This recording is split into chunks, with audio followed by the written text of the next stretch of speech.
यह कहानी पूर्णतः काल्पनिक है।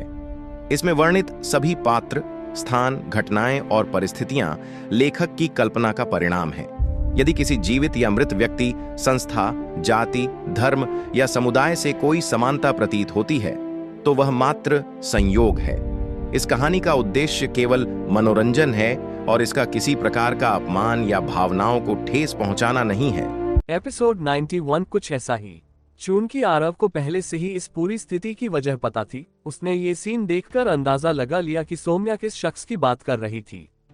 दो मर्सिडीज बेंज कारों से पहले कुछ काले सूट पहने आदमी उतरे, फिर एक बुजुर्ग और एक युवा आदमी बाहर आए। बुजुर्ग की उम्र करीब 50 साल रही होगी। उनके काले सफेद मिले बाल पीछे की ओर करीने से सजे थे। चेहरा सेहतमंद था और एक भी झुर्री नहीं थी। साफ लग रहा था कि वो खुद का बहुत ध्यान रखते थे और उम्र के ज्यादा असर उन पर नजर नहीं आ रहे थे। युवा आदमी ने सफेद सूट और लाल टाई पहनी हुई थी। चेहरा जोश और आत्मविश्वास से भरा हुआ था और उसकी मुस्कान धूप जैसी थी। जैसे ही वो गाड़ी से उतरा, वो बुजुर्ग के पीछे थोड़ी दूरी बनाकर खड़ा हो गया, लेकिन उसके हाव भाव में सम्मान और अपनापन दोनों दिख रहे थे। वो तुम्हारे पापा हैं। हेल्था का तो जबरदस्त ख्याल रखते हैं। शायद जवानी में मुझसे भी ज्यादा हैंडसम रहे होंगे। लगता है तुम्हारे जीन्स वाकई जबरदस्त हैं, आरव ने उस आदमी की तरफ इशारा करते हुए कहा जो गुस्से में चलकर आ रहा था। सौम्या को आरव के चेहरे पर जरा भी घबराहट नहीं दिखी, तो उसने जिज्ञासा से पूछा, तुम जा नहीं रहे? मेरे पापा तो अभी तुम्हें चीर फाड़ देने के मूड में हैं। जाऊंगा जरूर, लेकिन जब तुम्हारे पापा सामने खड़े हैं तो बिना हेलो बोले जाना भागना कहलाता है, और मुझे भागना शब्द पसंद नहीं है। सौम्या के कुछ कहने से पहले ही सौम्या के पापा सामने आकर गरजे, अब चाहो भी तो भाग नहीं सकते। डैड, अगर आपको बदला लेना है तो मुझसे लीजिए, इसमें उनका कोई कसूर नहीं है। सौम्या आरव के सामने खड़ी हो गई और शांत स्वर में बोली, मैंने ही उन्हें बहकाया था। आपकी बेटी सौम्या अब एक बदनाम औरत बन चुकी है। जल्दी ही कुछ चटपटी खबरों में मेरा नाम होगा। सब जान जाएंगे कि सिन्हा ग्रुप के चेयरमैन रमेश की बेटी ने शादी से पहले एक अनजान आदमी को बार में पटाया और फिर अपने मंगेतर के परिवार के होटल में रात बिताए। चटाक, एक जोरदार थप्पड़ सौम्या के नाजुक गाल पर पड़ा। कमबख्त लड़की, तू मुझे गुस्से से मार ही डालेगी क्या? रमेश की आंखें फैल गईं, चेहरा लाल हो गया और आवाज कांपने लगी। उनका दायां हाथ जो अभी अभी थप्पड़ मारा था फिर से हवा में उठ गया, मानो फिर पड़ने वाला हो। सौम्या ने बचने की कोशिश नहीं की। वो ना मुस्कुराए न रोई, बस शांति से हंसी और बिखरे बालों को सलीके से संवारते हुए बोली, अगर इतना काफी नहीं है तो और भी मार सकते हैं। आखिर मुझे इस दुनिया में लाने वाले आप ही हैं, आपको हक है मुझे मारने का। मुझे कोई आपत्ति नहीं। तुम्हें ये सब नहीं करना चाहिए था। बचपन से आज तक कभी मुझे निराश नहीं किया, हमेशा मेरी बात मानी। फिर ये क्यों? रमेश अपनी बेटी को देख बोले। सौम्या ने सीधे अपने पिता की आंखों में देखा, फिर सफेद सूट पहने उस शांत युवक की ओर नजर डाली और हल्की सी दर्द भरी मुस्कान दी। बिल्कुल सही कहा, मैंने हमेशा आपकी बात मानी, क्योंकि आपने कहा था कि मैं माँ की छोड़ी हुई उम्मीद हूँ। 7 साल की थी जब आपने कहा कि पियानो सीखो और 1 साल के अंदर पूरे देश के कंपटीशन में फर्स्ट आए। 9 साल की उम्र में बैले डांस शुरू करवाया। 13 की होते ही वियना ऑस्ट्रिया भेज दिया रशियन डांस ट्रूप के लिए। पेंटिंग, फूल सजाना, हर वो चीज जो एक अमीर घराने की लड़की को आनी चाहिए, सब कुछ मैंने किया। आप जो कहते थे मैं करती थी और उसमें अपना बेस्ट देती थी। ऑक्सफोर्ड और कैम्ब्रिज में से चुनने में मुश्किल हो रही थी तो मैंने दोनों से मास्टर्स डिग्री ले ली। आप जब भी माँ का नाम लेते थे मैं जी जान लगा देती थी। लेकिन सौम्या की आंखें लाल हो गई, चेहरा हल्का भी गया और मुस्कान कड़वी हो गई। लेकिन मेरी मरी हुई माँ मुझे कभी ऐसे आदमी से शादी करने के लिए मजबूर नहीं करती जिसे मैं पसंद नहीं करती। आप जबरदस्ती मुझे उससे शादी करवाना चाहते हैं। सौम्या ने उस सफेद सूट वाले आदमी की ओर इशारा किया और बोली, ये आदमी आपके प्रेमी की रिश्तेदारी में है। आपने अपने प्रेमी के लिए मेरी भावनाओं की कोई कद्र नहीं की और मुझे एक अजनबी से शादी करने को कह दिया, वो भी एक ऐसा आदमी जिसे मैं बिल्कुल पसंद नहीं करती। मैं आपकी बेटी हूँ। वो औरत बस 2 साल आपके साथ रही, लेकिन आप उसकी हर बात मानते हो और मेरी सारी मेहनत को भूल गए हो। अब क्या आप ये भी कहोगे कि ये सब मेरी मरी हुई माँ की ख्वाहिश थी? बस करो, रमेश चिल्लाए और फिर खांसने लगे। उन्होंने उंगली सौम्या की ओर उठाई, लेकिन कुछ बोल नहीं पाए। उनके बगल में खड़ा प्रखर थोड़ा घबराया और बोला, गुस्सा मत करिए रमेश अंकल, सौम्या बस ज्यादा भावुक हो गई है। उसकी उम्र ही ऐसी है, थोड़ी बगावती हो जाती है। मैं उससे बात करता हूँ। रमेश ने प्रखर की बात सुनकर सिर हिलाया। प्रखर, हमारी सिन्हा फैमिली ने तुम्हारा दिल दुखाया है। ये अनादर करने वाली लड़की सौम्या ने तुम्हारा दिल तोड़ा। मैंने उसका दिल नहीं तोड़ा। मैंने कभी उससे कुछ वादा ही नहीं किया। किसी और मर्द के साथ सोना मेरी आजादी है, सौम्या ने कड़क आवाज में कहा। प्रखर नाराज नहीं हुआ। उसने रमेश को शांत किया। फिर सौम्या से बोला, सौम्या, जिद मत करो। तुम्हारे साथ जो हुआ उसके बाद अंकल और आंटी दोनों बहुत परेशान थे। प्लीज हमारे साथ घर चलो। ये मेरा पारिवारिक मामला है, तुम्हारा इससे क्या लेना देना। सौम्या ने मुंह फेर लिया। प्रखर फिर भी मुस्कुराया। ठीक है, ये तुम्हारा पारिवारिक मामला है, लेकिन एक दोस्त की हैसियत से मैं चाहता हूँ कि तुम और तुम्हारे पापा शांति से बात करो। सौम्या, मैं जानता हूँ कि तुम इस शादी से खुश नहीं हो। हम एक दूसरे को ठीक से जानते भी नहीं, लेकिन मेरी भावनाएं सच्ची हैं। जब से मैंने तुम्हें पहली बार देखा है, तुम्हें भूल नहीं पाया। शादी के बाद मैं तुम्हें ये साबित कर दूंगा कि तुमने सही फैसला लिया। तुम पागल हो गए हो, अब भी मुझसे शादी करना चाहते हो। सौम्या चौंक गई। तुम एक बदनाम औरत से शादी करना चाहते हो? जेड क्लाउड्स कॉर्पोरेशन के यंग चेयरमैन प्रखर, तुम्हें बुखार तो नहीं? आरव ये सुनकर दंग रह गया। प्रखर असल में जेड क्लाउड्स कॉर्पोरेशन का यंग मास्टर था। सौम्या वाकई शातिर निकली। उसने सिर्फ अपनी इज्जत नहीं उछाली, बल्कि मंगेतर के परिवार को भी झटका दिया, वो भी उनके खुद के होटल में। लगता है अगर आरव खुद उसे जेड क्लाउड्स होटल नहीं ले जाता, तो सौम्या खुद उसका नाम लेती।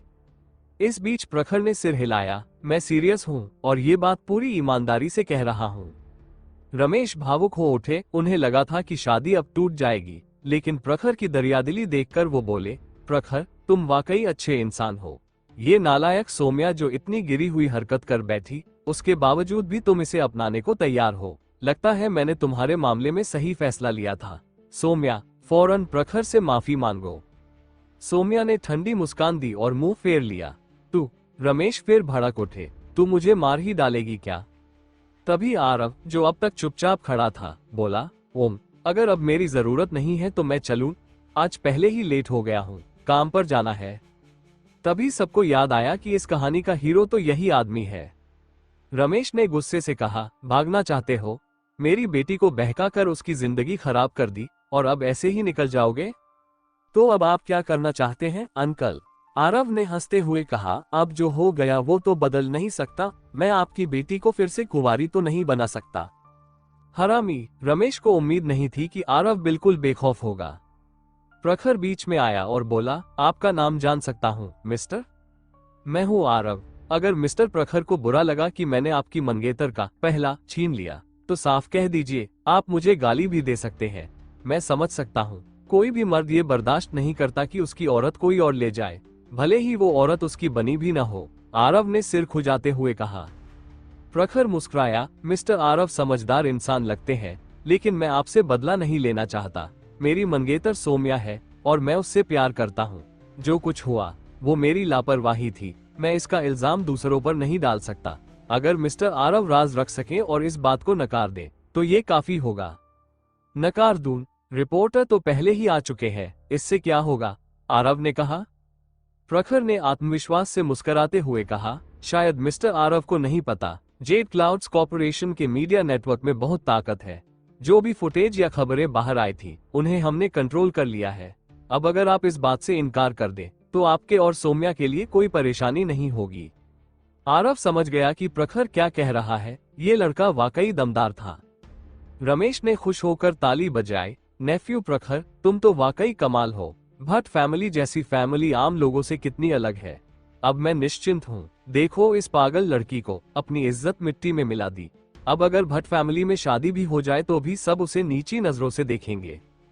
चिंता मत करिए अंकल, अगर किसी ने सौम्या के बारे में बुरा कहा तो मैं उसे बिल्कुल बर्दाश्त नहीं करूंगा। प्रखर ने प्यार से सौम्या की ओर देखा।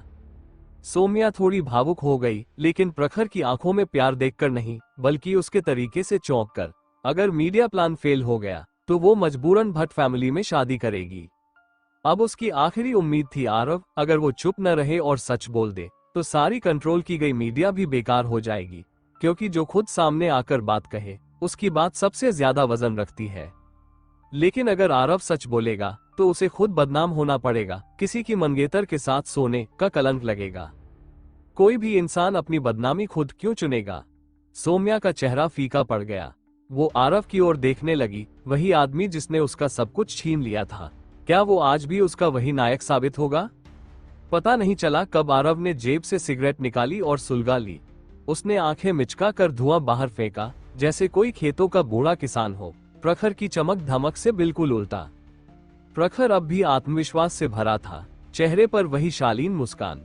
आरव की खामोशी देखकर वो बोला, क्या मिस्टर आरव को कुछ परेशानी हो रही है? अगर आप चाहें तो मैं आपको एक अच्छी रकम दे सकता हूँ, बस आप चुप रहें और हमारी इज्जत बचा लें। जरूरत नहीं है। आरव ने धुआं छोड़ते हुए हाथ हिलाया, फिर सौम्या की ओर देखा जो बेचैनी से खड़ी थी, और प्रखर की ओर देखकर बोला, मैं खुद को कोई बहुत महान नहीं समझता, नहीं डरपोक, लेकिन किसी औरत के साथ सोने के बाद ये कहना कि कुछ हुआ ही नहीं, मुझसे नहीं होगा। जब आरव ने ये कहा तो ऐसा लगा जैसे पूरी जगह एकदम थम सी गई हो और सबके चेहरे के हाव भाव बेहद दिलचस्प हो गए। प्रखर और रमेश दोनों को शक हुआ कि उन्होंने शायद कुछ गलत सुना हो, लेकिन अगले ही पल रमेश फिर से गुस्से में उबल पड़ा, जबकि प्रखर ने अपनी आंखें सिकोड़ ली, जैसे वो इस आदमी के दिमाग में चल क्या रहा है समझ ही नहीं पा रहा हो। सौम्या सबसे ज्यादा उत्साहित थी, खुशी के आंसू उसकी आंखों से बह निकले। वो सच में मेरा योद्धा है, वो योद्धा जो मेरे लिए किसी भी हद तक जा सकता है। कौन सी इज्जत, कौन सा पैसा, कौन सी चुप्पी, अगर मैंने कुछ किया है तो किया है। ऐसा कुछ नहीं है जो कहा न जा सके, ऐसा कुछ नहीं है जो छिपाना पड़े। ये आदमी जो घटिया तंबाकू पीता है, जिसकी शक्ल भी औसत है, जिसे मैंने एक दिन भी नहीं जाना, जिसे मैंने अपने पागलपन में एक प्लान के लिए इस्तेमाल किया, वो अपने नाम की परवाह किए बिना मेरी डगमगाती इज्जत की रक्षा कर रहा है। आरव, मैं तुमसे जान से ज्यादा प्यार करती हूँ। जैसे ही वो नर्क से स्वर्ग लौटी, सौम्या खुशी से आरव की बाहों में कूद पड़ी। उसने उसकी गर्दन को थामा और बिना परवाह किए कि उसके कपड़ों से धुएं की महक आ रही है, उसे जोर से चूम लिया। भले ही उसके सामने उसके पापा, मंगेतर और बॉडीगार्ड्स खड़े थे, तो क्या हुआ?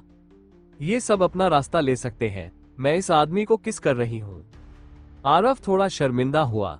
ये लड़कियां भी ना कितनी भोली हो गई हैं, मेरी लॉन्डे स्टाइल को ही स्मार्ट समझ बैठी है, ऊपर से खुद ही किस करने लगी। हाँ, वैसे तो ये स्मोक करने जितना अच्छा फील नहीं देता, लेकिन जब सामने उसका बाप और मंगेतर खड़ा हो तो ये एहसास वाकई कमाल का है। खासकर प्रखर जैसा अमीर और नकली रौब वाला लड़का। आखिरकार तेरी ही मंगेतर मेरे पास आ गई ना? वो आरव ने हल्के से कहा। सौम्या, जीभ मत काटो। सौम्या खुद को रोक नहीं पाई और आरव के होंठ, गाल और यहाँ तक कि गर्दन पर भी कई लव बाइट्स छोड़ दी। रमेश, जो पहले ही गुस्से से बेहाल था, जब उसने अपनी बेटी को इस तरह किसी गैर मर्द के साथ देखा तो ऐसा लगा जैसे उसका खून उबल गया हो। वो कांपता रहा, दांत पीसता रहा, कुछ बोल भी नहीं पाया और बस हौंफता रहा। प्रखर का चेहरा बेहद गंभीर हो गया, लेकिन उसने अपना गुस्सा काबू में रखा। वो रमेश को शांत कराने लगा ताकि उसकी तबीयत खराब न हो। थोड़ी देर बाद वो पलटा और सीधे बोले, मिस्टर आरव, लगता है आप इस मामले में सहयोग नहीं करना चाहते। आरव हंसते हुए बोला, ऐसी बात नहीं है कि मैं सहयोग नहीं करना चाहता, बस मुझे झूठ बोलना नहीं आता। खासकर ऐसे गंभीर मुद्दों में इंसान को इज्जत के साथ साथ थोड़ी शर्म भी होनी चाहिए। किसी लड़की की इज्जत को यूं मिट्टी में नहीं मिलाया जा सकता। अगर ग्रेट यंग मास्टर प्रखर वाकई सौम्या से प्यार करता है तो ये बात समझेगा। अगर मैं उससे सच्चा प्यार नहीं करता तो उसके लिए इतना सब कुछ छुपाने की कोशिश क्यों करता? आरव ने सिर हिलाया और पहली बार गंभीरता से बोला, तुम छुपाना क्या चाहते हो? सिर्फ उसकी पवित्रता नहीं, उसकी इज्जत भी छुपा रहे हो। अगर तुम वाकई उससे प्यार करते हो तो उसे पूरी तरह से स्वीकार करो, चाहे उसने 100, 1000 या 10,000 मर्दों के साथ भी क्यों न संबंध बनाए हो। वरना साफ है कि तुम्हारा प्यार सिर्फ उसके शरीर से है, न कि उसके असली अस्तित्व से। मिस्टर आरव, अपनी बकवास वापस लीजिए और मेरी सच्ची भावनाओं पर शक मत कीजिए। प्रखर का चेहरा तमतमाया हुआ था। सौम्या अपने आंसू रोक नहीं पाए। अभी अभी आंसू पोंछे थे और फिर से आंखें भर आईं। वो आरव का सीना पीटते हुए बोली, परेशान करते हो, हर बार ऐसी बात बोलते हो कि मैं रो पड़ूं। क्या फिर से मुझे फुसला रहे हो? उफ, दिन दहाड़े ऐसा करना तो ठीक नहीं होगा, है ना? आरव झेपते हुए हंसा। वो बस सच्ची बात कह रहा था। दोनों को यूं एक दूसरे से छेड़ते देख प्रखर का धैर्य टूटने के कगार पर पहुंच गया। उसने आंखें सिकोड़ते हुए कहा, मिस्टर आरव, जरा अपने व्यवहार पर कंट्रोल रखिए। सौम्या अभी भी मेरी मंगेतर है और मैं ये रिश्ता नहीं तोड़ूंगा।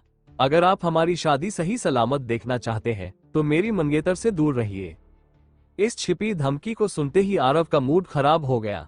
वो हंसते हुए बोला, मैं अपनी जान से प्यारी लड़की से जैसा व्यवहार करूं वो मेरा हक है, और रही बात शादी की तो वो सौम्या से पूछना चाहिए कि वो तुमसे शादी करना चाहती है या नहीं। ये बात अभी भी खुली बहस का विषय है। रमेश गहरी सांस लेकर फट पड़ा, हरामी, क्या तूने शेर का कलेजा खा लिया है?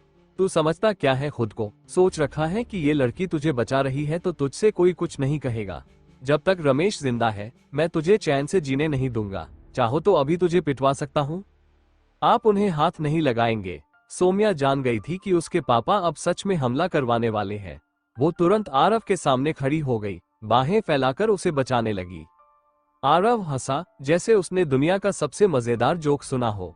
उसने धीरे लेकिन दृढ़ता से सौम्या को पीछे किया, फिर आगे बढ़कर रमेश और प्रखर से बोला, मैं सच कहूं आजकल हालात थोड़े टाइट हैं। तुम लोगों जितना पैसा नहीं है, तुम्हारे जितने आदमी भी नहीं है, गाड़ी भी तुम जैसी महंगी नहीं है, लेकिन इसका मतलब ये नहीं कि तुम मुझे रौंद सको। और मैं किसी औरत को अपनी ढाल की तरह इस्तेमाल नहीं करता। इज्जत मुंह से नहीं हाथों से कमाई जाती है। यहाँ तक कहते कहते आरव का चेहरा एकदम सख्त हो गया। उसकी गहरी नजरें रमेश और प्रखर को बेचैन करने लगी। बुजुर्ग आदमी सुन ले, मुझे धमकी देना बिल्कुल पसंद नहीं है। मैं आरव तेरे सामने खड़ा हूँ, 2 हाथ 2 पैर और तुमसे कहीं मोटी चमड़ी वाला हूँ। तेरी बेटी के साथ मैंने किया, और 1-2 बार नहीं, एक रात में 10 बार से भी ज्यादा किया, और मजा भी खूब आया। तेरी बेटी ने भी एंजॉय किया। हो सकता है कुछ ही दिनों में वो मेरे बच्चे को जन्म दे। क्या उखाड़ लोगे तुम? क्या कर लोगे? तू मैं? रमेश की आंखें पलट गईं। इतना गुस्सा आया कि वो वहीं बेहोश होकर गिर पड़ा। बॉडीगार्ड्स हड़बड़ा गए और उसे जल्दी से कार में ले गए।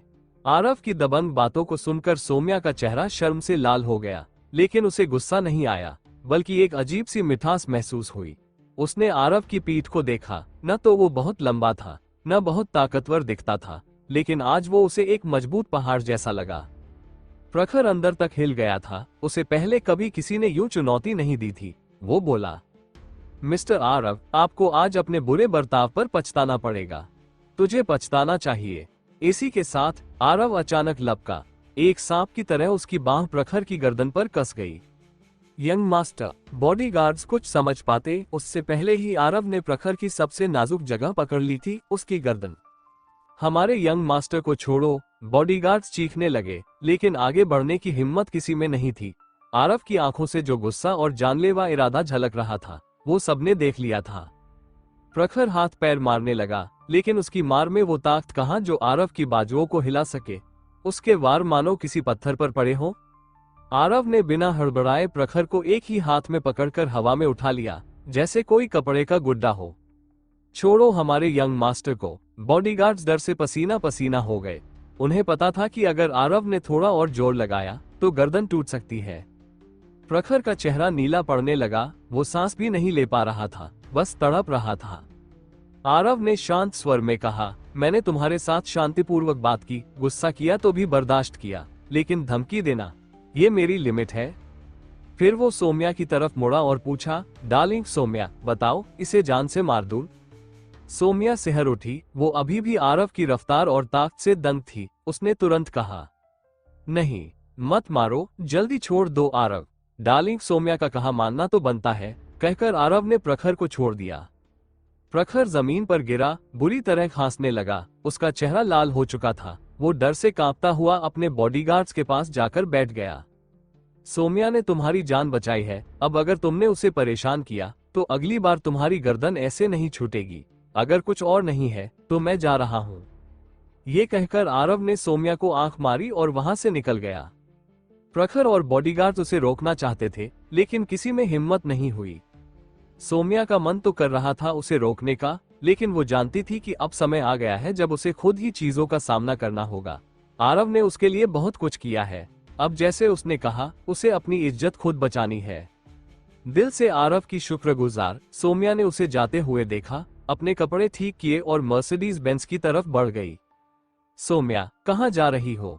प्रखर ने गहरी आवाज में पूछा। अब वो उसे अपनी नजर से ओझल नहीं होने देना चाहता था। सौम्या ने मुस्कुराकर जवाब दिया, और कहाँ जाऊंगी? अपने घर जा रही हूँ।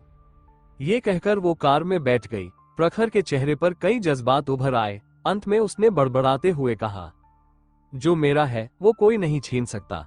क्योंकि आज काम का दिन था, आरव पुलिस स्टेशन से निकलने के बाद सीधे श्रृंगार इंटरनेशनल पहुंच गया। भले ही वो ब्रेकफास्ट लाना भूल गया था, लेकिन एक समर्पित और अपनी नौकरी से प्यार करने वाले कर्मचारी के नाते आरव को लगा कि ऑफिस की छुट्टी तक कंप्यूटर गेम्स खेलने की आदत को बनाए रखना चाहिए। जैसे ही उसने पब्लिक रिलेशंस ऑफिस में कदम रखा, तमाम नाराज और नाखुश निगाहें उसकी ओर तीरों की तरह चल पड़ी, जिससे उसकी रूह कांप गई। Good morning beauties. आरव ने बनावटी हंसी के साथ सभी को अभिवादन किया। वो दरवाजे पर ऐसे खड़ा था जैसे किसी मशीन में तेल न डला हो। हम किसी को हमारी जिंदगियों की परवाह नहीं, सुबह से भूखी मर रही हैं हम सब, वंशिका ने अपने लाल होठों को फुलाकर गुस्से से कहा। आरव को डर था कि ये महिलाएं बारी बारी से उस पर हमला करेगी, इसलिए उसने जल्दी से कहा, मैं समझा सकता हूँ, आज थोड़ी मुसीबत में पड़ गया था। क्या मुसीबत? एक प्यारी सी लड़की ने शक भरी नजर से पूछा। आरव हमेशा ईमानदार रहा है, इसलिए उसने सीधे कहा, कल रात एक बार में लड़की पटाई, फिर होटल में उसके साथ रहा, लेकिन पुलिस ने पकड़ लिया। सुबह थोड़ी देर से छोड़ा, इसलिए ब्रेकफास्ट भी नहीं कर पाया। पीआर की सभी महिलाओं के माथे पर काली लकीरें आ गईं। ऐसा झूठ कौन मानेगा? कई लड़कियां हंसते हुए बोली, बड़े बहादुर बनते हो, मन तो है लेकिन हिम्मत नहीं है। लड़की को पटाना तुम्हारे बस की बात नहीं। कहीं डायनासोर तो नहीं थी? अरे बस इतना ही तो हुआ कि नाश्ता लाना भूल गए और लेट हो गए। हमें पता है तुम काम में दिल नहीं लगाते, लेकिन इतना घटिया झूठ भी मत बोलो। बिग ब्रदर आरव, मुझे पटाओ जरा, देखते हैं पुलिस पकड़ती है या नहीं। वैसे भी पुलिस स्टेशन देखने का मन है। चलो बार में खुद को बेच दो, सीधा पुलिस स्टेशन पहुंच जाओगे। हाँ हाँ। औरतें हंसी मजाक करने लगी और आरव हैरान रह गया कि कोई भी उसकी बात पर भरोसा नहीं कर रहा। आरव निराश हुआ। उसने तो सच्चाई बताई थी, फिर भी किसी ने नहीं माना। ये कैसी दुनिया है? ये छोटा सा संकट यहीं खत्म हुआ। आरव अपनी सीट पर गया तो देखा अस्मिता कंप्यूटर पर कुछ टाइप कर रही थी। वो मुस्कुराई, लेकिन उसकी मुस्कान में चुटकी थी। सच में पुलिस स्टेशन गए थे? मैं झूठ क्यों बोलता ऐसी बात पर? उस लड़की के परिवार वालों से थोड़ी बहस भी हुई थी। अस्मिता ने थोड़ी प्रशंसा से कहा, काफी बदकिस्मत हो तुम, एक रात धोखा दिया और पुलिस पकड़ ले गई। मैंने ऐसा नाकाम मर्द कभी नहीं देखा है। धोखा देना इतना आसान होता तो सब करते। आरव नाराज हुआ, तुम खुद करके देख लो, बस अपने पति से मत पकड़ाना। अस्मिता का चेहरा लाल हो गया और उसने गुस्से से आरव के कंधे पर कई बार मारा। ऐसी बातें मत किया करो, मैं तुम्हें सिर्फ एक सहकर्मी मानती हूँ। वैसे गंदे ख्याल मेरे नहीं है। गंदे ख्याल किसके हैं? आरव ने शरारत से उसकी ओर देखा। मैंने तो कुछ कहा ही नहीं, खुद ही समझ गई हो। अस्मिता इतनी गुस्से में थी कि उसका सीना तेजी से उठ गिर रहा था। फिर उसने मुंह मोड़ा और उसकी बातों को नजरअंदाज किया। इसी वक्त आरुषि, जो सफेद सूट पहने थी, दिलकश अंदाज में ऑफिस में दाखिल हुई। अब उसे डिपार्टमेंट हेड चमन की परेशानियों का सामना नहीं करना पड़ता था, इसलिए उसका मूड बहुत बेहतर था। उसकी शक्ल किसी खिले हुए ट्यूलिप जैसी लग रही थी। आरुषि के हाथ में एक गर्म कॉफी थी और वो आरव की टेबल के पास आकर टिक गई। टाइट स्कर्ट में उसकी कमर और कूल्हों के कर्व्स और उभर गए थे। आरव, अस्मिता को और मत छेड़ा करो, वो सच में तुम्हारी चिंता कर रही थी। जब तुम सुबह ऑफिस नहीं आए तो तुम्हें कॉल करने की सोच रही थी, लेकिन तुम्हारा फोन बंद था। उसका राज खुल गया तो अस्मिता थोड़ी झेप गई। सिस आरुषि, कैसी बातें कर रही हो? कौन इसकी फिक्र करता है? आए या ना आए, मुझे क्या फर्क। आरव को मन ही मन अच्छा लगा। ऐसा लग रहा था कि ये लड़कियां उसे लेकर वाकई फिक्रमंद है। वो मुस्कुराकर बोला, शर्माने की क्या बात है? किसी सहकर्मी की चिंता करना बुरा थोड़ी है। तुम्हारी कौन परवाह करता है, खुद को ज्यादा समझो मत, अस्मिता ने झूठा गुस्सा दिखाते हुए कहा और फिर टाइपिंग में लग गई। आरव ने आरुषि की ओर देखा और पूछा, और तुम, क्या तुम मेरी चिंता कर रही थी? मैं? आरुषि थोड़ी अचकचा गई। तुम्हारे जैसे आदमी को क्या होगा, नुकसान तो हमेशा दूसरों को होता है। ये कहकर वो तेजी से अपनी सीट पर चली गई। वाह, सबके सब एक्टिंग के मास्टर हो। आरव मुस्कुराया और कंप्यूटर ऑन करके गेम खेलने लगा। हमेशा की तरह लंच श्रृंगार इंटरनेशनल की कैंटीन में हुआ और हमेशा की तरह तीनों महिलाएं उसके साथ थीं। उन्होंने अपना थोड़ा बहुत खाना उसे दे दिया और खुद ज्यादा नहीं खाया। ज्यादातर वक्त वे कॉस्मेटिक और फैशन की बातें करती रहीं। फैशन इंडस्ट्री में काम करने वाली महिलाओं के पास बातें कभी खत्म नहीं होती। इसी बीच वंशिका ने सवाल किया, अरे ऑटम फैशन शो आ रहा है, तुम्हें लगता है हमारी सीईओ तब तक हॉस्पिटल से डिस्चार्ज हो जाएंगी और शो होस्ट करेगी? लगता तो है, अस्मिता ने सोचा, अभी करीब आधा महीना बाकी है, सीईओ रिकवरी में है, शायद तब तक ठीक हो जाएंगी। अगर सीईओ नहीं आई तो इस साल का शो बहुत फीका रह जाएगा। आरुषि ने चिंता जताई, फिर आरव की ओर देखा जो अभी भी खाना खा रहा था। आरव, कम से कम कंपनी की हालत की थोड़ी फिक्र तो करो। मैं फिक्र करके क्या कर लूंगा? आरव ने मन में सोचा और चावल के दानों को होठों से साफ करते हुए कहा, मैं डॉक्टर तो नहीं हूँ, फिक्र करके बॉस जास्मिन को जल्दी ठीक थोड़ी करवा दूंगा। कितना बेरुखा आदमी है। वंशिका ने मुंह चिढ़ाया, तेरी बीवी तो बड़ी बदनसीब है जो तुझसे शादी की। हाँ, शादी कर ली और अब भी बार में मटरगश्ती करता है, ऊपर से पुलिस ने पकड़ भी लिया। न काम में मन, न जिम्मेदारी की समझ। कौन लड़की इतनी बेवकूफ होगी जो तुझसे शादी करे? अस्मिता ने मजाक उड़ाया। आरव बस मुस्कुराया, उसे पता था कि ये सब मजाक कर रही थी, वरना उसके साथ खाना क्यों खाती। लेकिन उसके मन में ये बात जरूर आई कि अगले हफ्ते जास्मिन को डिस्चार्ज होना है और उससे बहुत बातें करनी है। सोचो, मैं उसका पति पुलिस से पकड़ कर लाया गया और पत्नी जास्मिन ने एक भी मैसेज नहीं किया, सिर्फ अपने वकील को भेजकर छुड़वा दिया। अपने पति के एक्स्ट्रा अफेयर पर भी इतनी बेरुखी दिखाने वाली औरतें इस दुनिया में बहुत कम है। शेखावत फैमिली की ये लड़की सच में अजीब है। अब दिमाग मत खपाओ, आरव ने सोचा और फिर खाने में लग गया। लेकिन तभी उसकी नजर किनारे से अर्पिता पर पड़ी, जो कई दिनों बाद कैंटीन में दिखी। उसके साथ थी जास्मिन की सेक्रेटरी अनिका और पीछे थे कुछ एलिट दिखने वाले लोग। अर्पिता ने एक फैशनेबल हल्की ट्रांसपेरेंट शर्ट, काली वेस्ट, कॉफी कलर की फ्लेयर पैंट्स और काउबॉय स्टाइल के बूट्स पहने थे। उसकी बॉडी और कपड़े मिलकर एक रौबदार लेकिन आकर्षक लुक दे रहे थे। उसे देखकर कई मेल कर्मचारी चुपचाप घूर रहे थे, लेकिन उसके चेहरे पर थकावट साफ दिख रही थी। वो अनिका से बात कर रही थी और ऐसा लग रहा था जैसे उसे कोई भारी टेंशन हो। डिपार्टमेंट हेड पुष्कर आजकल बहुत थकी हुई रहती है, वंशिका ने धीरे से कहा। पीआर की जिम्मेदारी तो है ही, अब सीईओ का काम भी वही संभाल रही है। क्या करें, बॉस जास्मिन को पुष्कर पर सबसे ज्यादा भरोसा है, और वैसे भी काम उन्हीं को मिलता है जो काम करने लायक होते हैं। पिछले कुछ सालों में पुष्कर ने पीआर डिपार्टमेंट के प्रॉफिट को कई गुना बढ़ाया है। बॉस जास्मिन के लौटते ही उन्हें प्रमोशन जरूर मिलेगा, अस्मिता ने कहा। ये कहते हुए दोनों विवाहित महिलाएं आरुषि की तरफ देखने लगी, जो शांत मुस्कान के साथ बैठी थी। आरुषि ने हैरानी से पूछा, ऐसे क्यों घूर रही हो मुझे? वंशिका हंसी, सिस आरुषि, जब डिपार्टमेंट हेड पुष्कर को प्रमोशन मिलेगा तो पीआर डिपार्टमेंट की अगली हेड तुम ही बनोगी, है ना? क्या बकवास कर रही हो? आरुषि ने वंशिका की गाल को हल्के से खींचा और मुस्कुराई। ऐसी बातें मुंह से नहीं निकाली जाती, लेकिन ये सच है, अस्मिता ने समर्थन किया। पिछले कुछ सालों में तुम्हारा प्रदर्शन नंबर 1 रहा है। बाहर वालों को तो हेड बनने नहीं देंगे। हम सब बहनों की पूरी सपोर्ट तुम्हारे साथ है। आरुषि की शर्माई सी मुस्कान देखकर आरव बोल पड़ा, ऐसे बोल रही हो जैसे तुम लोग ही बोर्ड ऑफ डायरेक्टर्स हो। चुप हो जाओ, खाओ, तीनों ने एक साथ कहा। मुंह बंद करके कैसे खाऊं? आरव बड़बड़ाया, फिर चुपचाप खाने लगा। उसी वक्त अर्पिता का फोन बजा। उसने कॉल उठाया। चेहरे का भाव थोड़े पल में बदल गया। कुछ हूं कहकर कॉल खत्म किया। अनिका और बाकी लोगों से कुछ कहा और जाने के लिए मुड़ गई। मुड़ते ही उसकी नजर आरव पर पड़ी, जो अब भी खाने में व्यस्त था। उसने एक पल सोचा, फिर उसके पास आकर बोली, आरव चलो मेरे साथ, एक छोटा सा काम है। अरे लेकिन मैं तो खा रहा हूँ। कोई बात नहीं, जब तक भूख से मरे नहीं, चलो ये ऑर्डर है। अर्पिता ने उसे घूरा। उसका ये लापरवाह चेहरा देखकर उसे गुस्सा आ गया। आरव ने हार मानते हुए धीरे धीरे उठते हुए कहा, ठीक है, लेकिन बाद में भूख लगी तो तुम्हें मुझे खाना खिलाना पड़ेगा। हर बार जब आरव अर्पिता के साथ बाहर जाता तो उसे कोई अजीब सी जगह पर ही जाना पड़ता। पहली बार एक गुंडों से भरी कंपनी थी, दूसरी बार चटपटे खाने वाला रोसाइड स्टॉल, और ये तीसरी बार थी। आरव पहले से ही मानसिक रूप से तैयार था, लेकिन जब वो जगह देखी जहां उन्हें जाना था तो वो फिर भी हैरान रह गया। त्रिनेत्रा इंजीनियरिंग कंस्ट्रक्शन कॉर्पोरेशन, ये नाम तो किसी कंपनी का था, लेकिन वे असल में कंपनी के ऑफिस में नहीं बल्कि उस कंपनी की एक कंस्ट्रक्शन साइट पर पहुंचे थे। भूरी रंग की स्टील की बीम, स्लेटी सीमेंट और तरह तरह के पत्थरों के टुकड़े चारों ओर बिखरे पड़े थे। हवा में धूल भरी थी, जिससे धूप में सब कुछ धुंधला सा लग रहा था। आसपास पीले हेलमेट पहने हुए कंस्ट्रक्शन वर्कर्स काम कर रहे थे।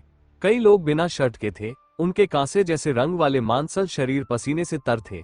पसीना उनकी पतलून तक भिगो चुका था और चेहरों पर इतनी धूल थी कि जब वे मुस्कुराते तो ऐसा लगता मानो रो रहे हों। लोग कहते हैं कि शहर किसानों के पसीने से बनते हैं, लेकिन कोई ये क्यों नहीं कहता कि ये ऊंची ऊंची इमारतें मजदूरों के पसीने से बनी हैं? अरे मिस अर्पिता, आपको यकीन है कि हम सही जगह पर आए हैं? आरव ने अर्पिता को देखा, जो सुंदर कपड़े पहनकर ऊबड़ खाबड़ रास्ते पर हील्स में संभल संभल कर चल रही थी। उसे शक था कि उनकी हील्स ज्यादा देर टिकेंगी नहीं। अर्पिता ने अपने माथे से पसीना पोंछा और झुंझलाकर बोली, तुमसे कहा था मेरे पीछे आओ, बकवास मत करो। आरव हल्के से मुस्कुराया, उसने बात को दिल से नहीं लगाया। अर्पिता ने उसे अनदेखा किया और आगे बढ़ गई। उन्होंने एक नीली त्रिनेत्रा कॉर्पोरेशन की यूनिफॉर्म पहने एक मिडिल एज फोरमैन से बात की, जो मजदूरों को सीमेंट उठाने का निर्देश दे रहा था। हेलो सर, क्या आप बता सकते हैं कि इस साइट का ऑफिस कहाँ है? अर्पिता ने शालीनता से पूछा। फोरमैन थोड़ा चौंका। इतनी सुंदर लड़की को इस गंदी सी साइट पर देखकर उसे हैरानी हुई। शायद उसे लगा कि वह किसी सरकारी विभाग की अफसर है, तो उसने मुस्कुराकर उन्हें ऑफिस का रास्ता बता दिया। जो ऑफिस था वो असल में एक अस्थायी शेड था, लेकिन एक बड़ी कंपनी के होने के कारण वहां की सुविधाएं ठीक ठाक थी। अंदर बड़ी ई और टीवी भी था, बस थोड़ा खाली खाली सा लग रहा था। ऑफिस में एक बड़ी लकड़ी की टेबल थी और एक मोटा सा अधेड़ उम्र का आदमी, जो घटिया ब्रांड का स्लेटी सूट पहने था, किसी दूसरी भाषा में फोन पर बहस कर रहा था। जब उसने अर्पिता और आरव को अंदर आते देखा तो पहले अर्पिता की काया देखकर थिथका, फिर दोनों को देखकर जैसे कुछ याद आया। उसने जल्दी से फोन काट दिया, फिर एक बनावटी मुस्कान के साथ अर्पिता की ओर बढ़ा और हाथ आगे बढ़ाते हुए बोला, कहिए मैडम, क्या मदद चाहिए? अर्पिता ने सहजता से उसका हाथ नजरअंदाज कर दिया और बेरुखी से बोली, प्रकाश कहाँ है? मैं उसे लेने आई हूँ। हाथ न मिलने के बावजूद मोटा आदमी झेपा नहीं। जब उसने प्रकाश का नाम सुना तो उसकी आंखें सिकुड़ गई। आप प्रकाश की बेटी हैं? अर्पिता ने भौहें चढ़ाई, लेकिन फिर भी सिर हिलाकर बोली, हाँ। आरव पीछे खड़ा होकर ये सब ध्यान से देख रहा था। उसने कभी नहीं सोचा था कि अर्पिता का पिता यहाँ होगा, और कुछ तो गड़बड़ लग रही थी। उसे याद आया कि कुछ समय पहले अर्पिता ने कहा था कि उसके पिता मर चुके हैं, यानी ये प्रकाश शायद उसका सौतेला पिता था। आरव चुप रहा, सिगरेट जलाकर चुपचाप धुआं उड़ाने लगा। पैसे लाए हो? मोटे आदमी का व्यवहार अचानक बदल गया और अब वो अर्पिता को ऐसे देख रहा था जैसे उस पर उसका कोई हक हो। अर्पिता ने चुपचाप अपने हैंडबैग से लाल नोटों की एक गड्डी निकाली। नजर में ही साफ था कि ये छोटी रकम नहीं थी।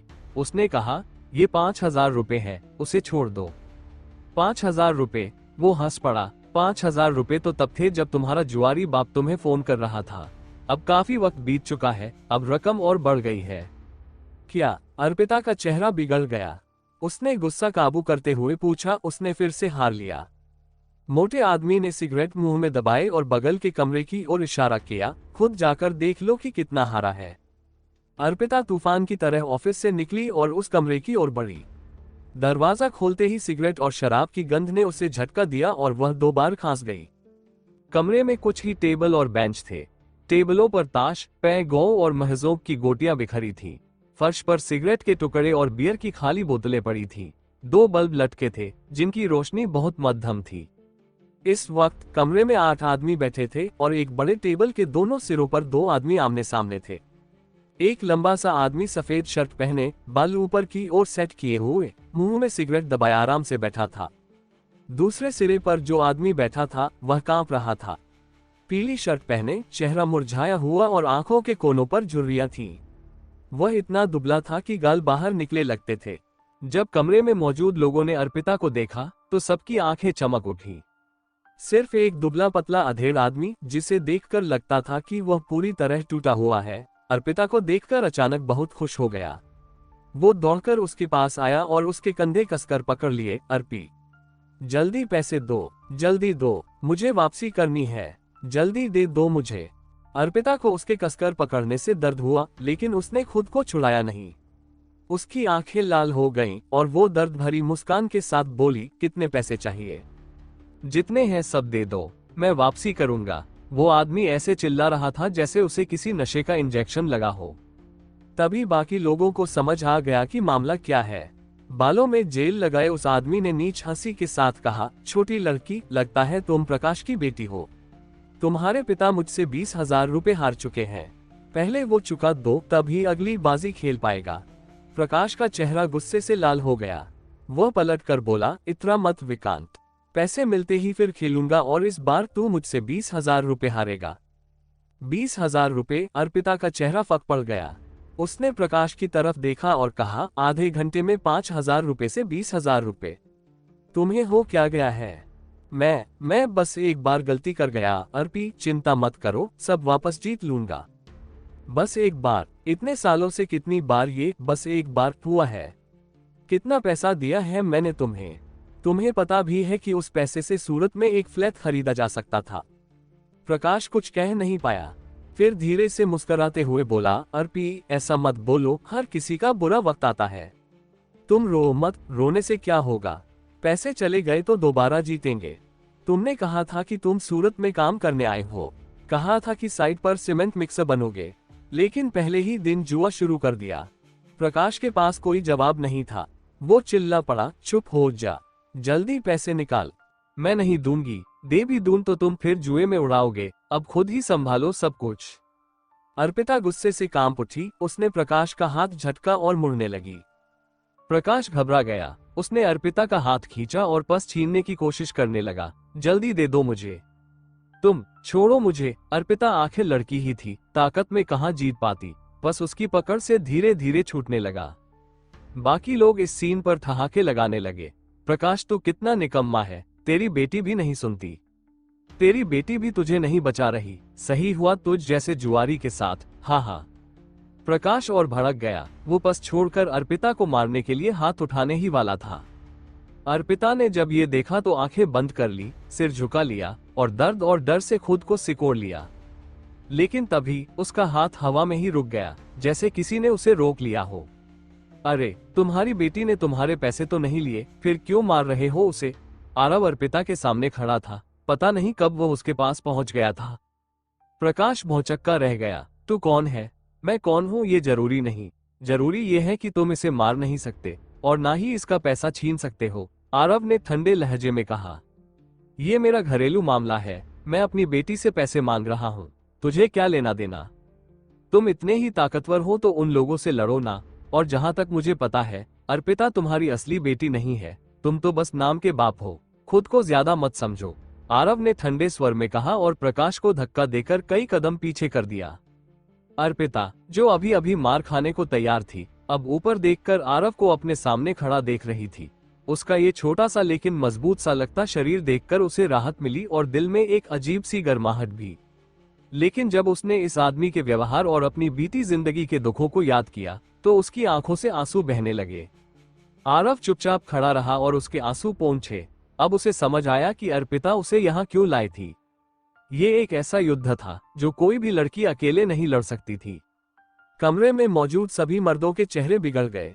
प्रकाश के साथ जुए में लगा हुआ करीब 1.8 मीटर लंबा विकांत खड़ा हो गया। उसकी खुली शर्ट से उसकी गठी हुई छाती साफ दिख रही थी।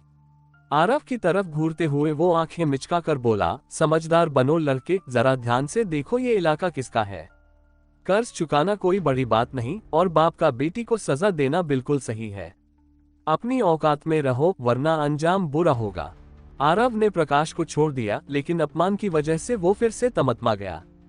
वो आरव और अर्पिता की ओर उंगली दिखाते हुए चीखा, अच्छा छोटी छिनाल, आज किसी मर्द को लेकर आए हो मेरी मौत कराने। अभी सूरत आए 2 दिन नहीं हुए और मुझे मरवाना चाहती हो ताकि तुझे आगे ऐश मिल सके। अर्पिता के पैसे देने से मना करने पर प्रकाश इतना भड़का कि कांपने लगा और गालियां बकने लगा। उसकी आंखों में आंसू थे, लेकिन अर्पिता का चेहरा पूरी तरह निराशा और गुस्से से भरा था। वो होंठ सिकोड़ते हुए बोली, जो कुछ भी बोलना है बोल ले, लेकिन तेरा कर्ज तू खुद चुकाएगा। आरव, चलो यहाँ से। अर्पिता ने आरव का हाथ पकड़ा और बाहर निकलने की कोशिश की। आरव को वैसे भी कोई फर्क नहीं पड़ा। प्रकाश के लिए उसके मन में कोई इज्जत नहीं थी। ये आदमी या तो मूर्ख था या पूरी तरह से नाकाम, उस पर कोई दवा काम नहीं आएगी वाला मुहावरा बिल्कुल फिट बैठता था। अगर ये अर्पिता का सौतेला बाप ना होता तो आरव की पिछली धक्का देने वाली हरकत में उसकी बांह टूट ही जाती। लेकिन कमरे में मौजूद बाकी मर्द उन्हें ऐसे कैसे जाने देते। विकांत ने ठंडी सांस छोड़ते हुए कहा, अगर पैसे नहीं दोगे तो यहाँ से निकलने का सपना भी मत देखना। वो निर्माण स्थल के मजदूर जो बाहर खड़े थे अब दरवाजा बंद करने दौड़े और मौका देखकर अर्पिता की खुली स्किन को ललचाई नजरों से देखने लगे। आरव के लिए ये एक नया अनुभव था, दिन दहाड़े किसी को जबरदस्ती रोकना। उसने अर्पिता की तरफ मुस्कुराकर कहा, लग तो ऐसा रहा है जैसे हम कोई फिल्म शूट कर रहे हैं। लेकिन अर्पिता को मजाक का मूड नहीं था। उसने अपने आंसू पोंछे और डर पर काबू पाते हुए जोर से चिल्लाई, तुम लोग करना क्या चाहते हो? क्या तुम्हें नहीं लगता कि मैं पुलिस बुला सकती हूँ?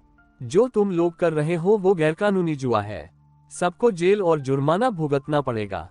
कमरे में मौजूद सब मर्द ठहाका मारकर हंसे जैसे उसने कोई बहुत मजेदार जोक सुना दिया हो। विकांत, जो अब और ज्यादा डरावना लग रहा था, आगे बढ़ा और व्यंग्य से मुस्कुराते हुए बोला, छोटी सी बच्ची, सुन ले।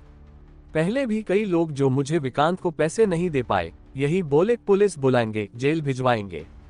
लेकिन फिर उनके साथ क्या हुआ जानती हो? क्या? अर्पिता ने बिना डरे पूछा। विकांत हंसा, इस दुनिया में ताकतवर की ही बात चलती है। मैं किसी को इतना मारता हूँ कि उसका खुद का बाप भी उसे पहचान नहीं पाता, फिर पुलिस की बात कौन करेगा? कानून वून तो सब बकवास है। आखिरकार सबको पैसे देने ही पड़ते हैं। फिर वो अर्पिता को ऊपर से नीचे घूरता हुआ बोला, लेकिन आज का मामला थोड़ा खास है। मैं औरतों पर हाथ उठाना पसंद नहीं करता। अगर ये हसीन लड़की हम भाइयों को थोड़ा सुख दे दे तो पैसे का मामला निपटाया जा सकता है, बाद में जाने भी देंगे। उसके शब्दों का मतलब बहुत साफ था, अर्पिता से उसका जिस्म मांगना। बाकी मर्द जो पहले ही गलत इरादे से घूर रहे थे, अब और ज्यादा घिनौनी नजरों से अर्पिता को घूरने लगे, जैसे वो कोई थाली में परोसा खाना हो। प्रकाश, जो अभी तक डर से चुप था, जैसे ही सुना कि पैसे माफ हो सकते हैं, फौरन खुश हो गया और अर्पिता पर चिल्लाया, छिनाल, एल्डर ब्रदर विकांत बोल चुके हैं। अब क्या सोच रही हो?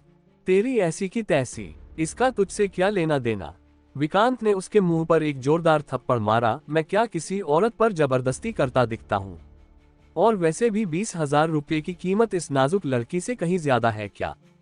प्रकाश को जब पता चला कि वो चाहता था कि अर्पिता विकांत की बात मान ले, अर्पिता को गुस्सा इतना आया कि वो बेहोश होने ही वाली थी।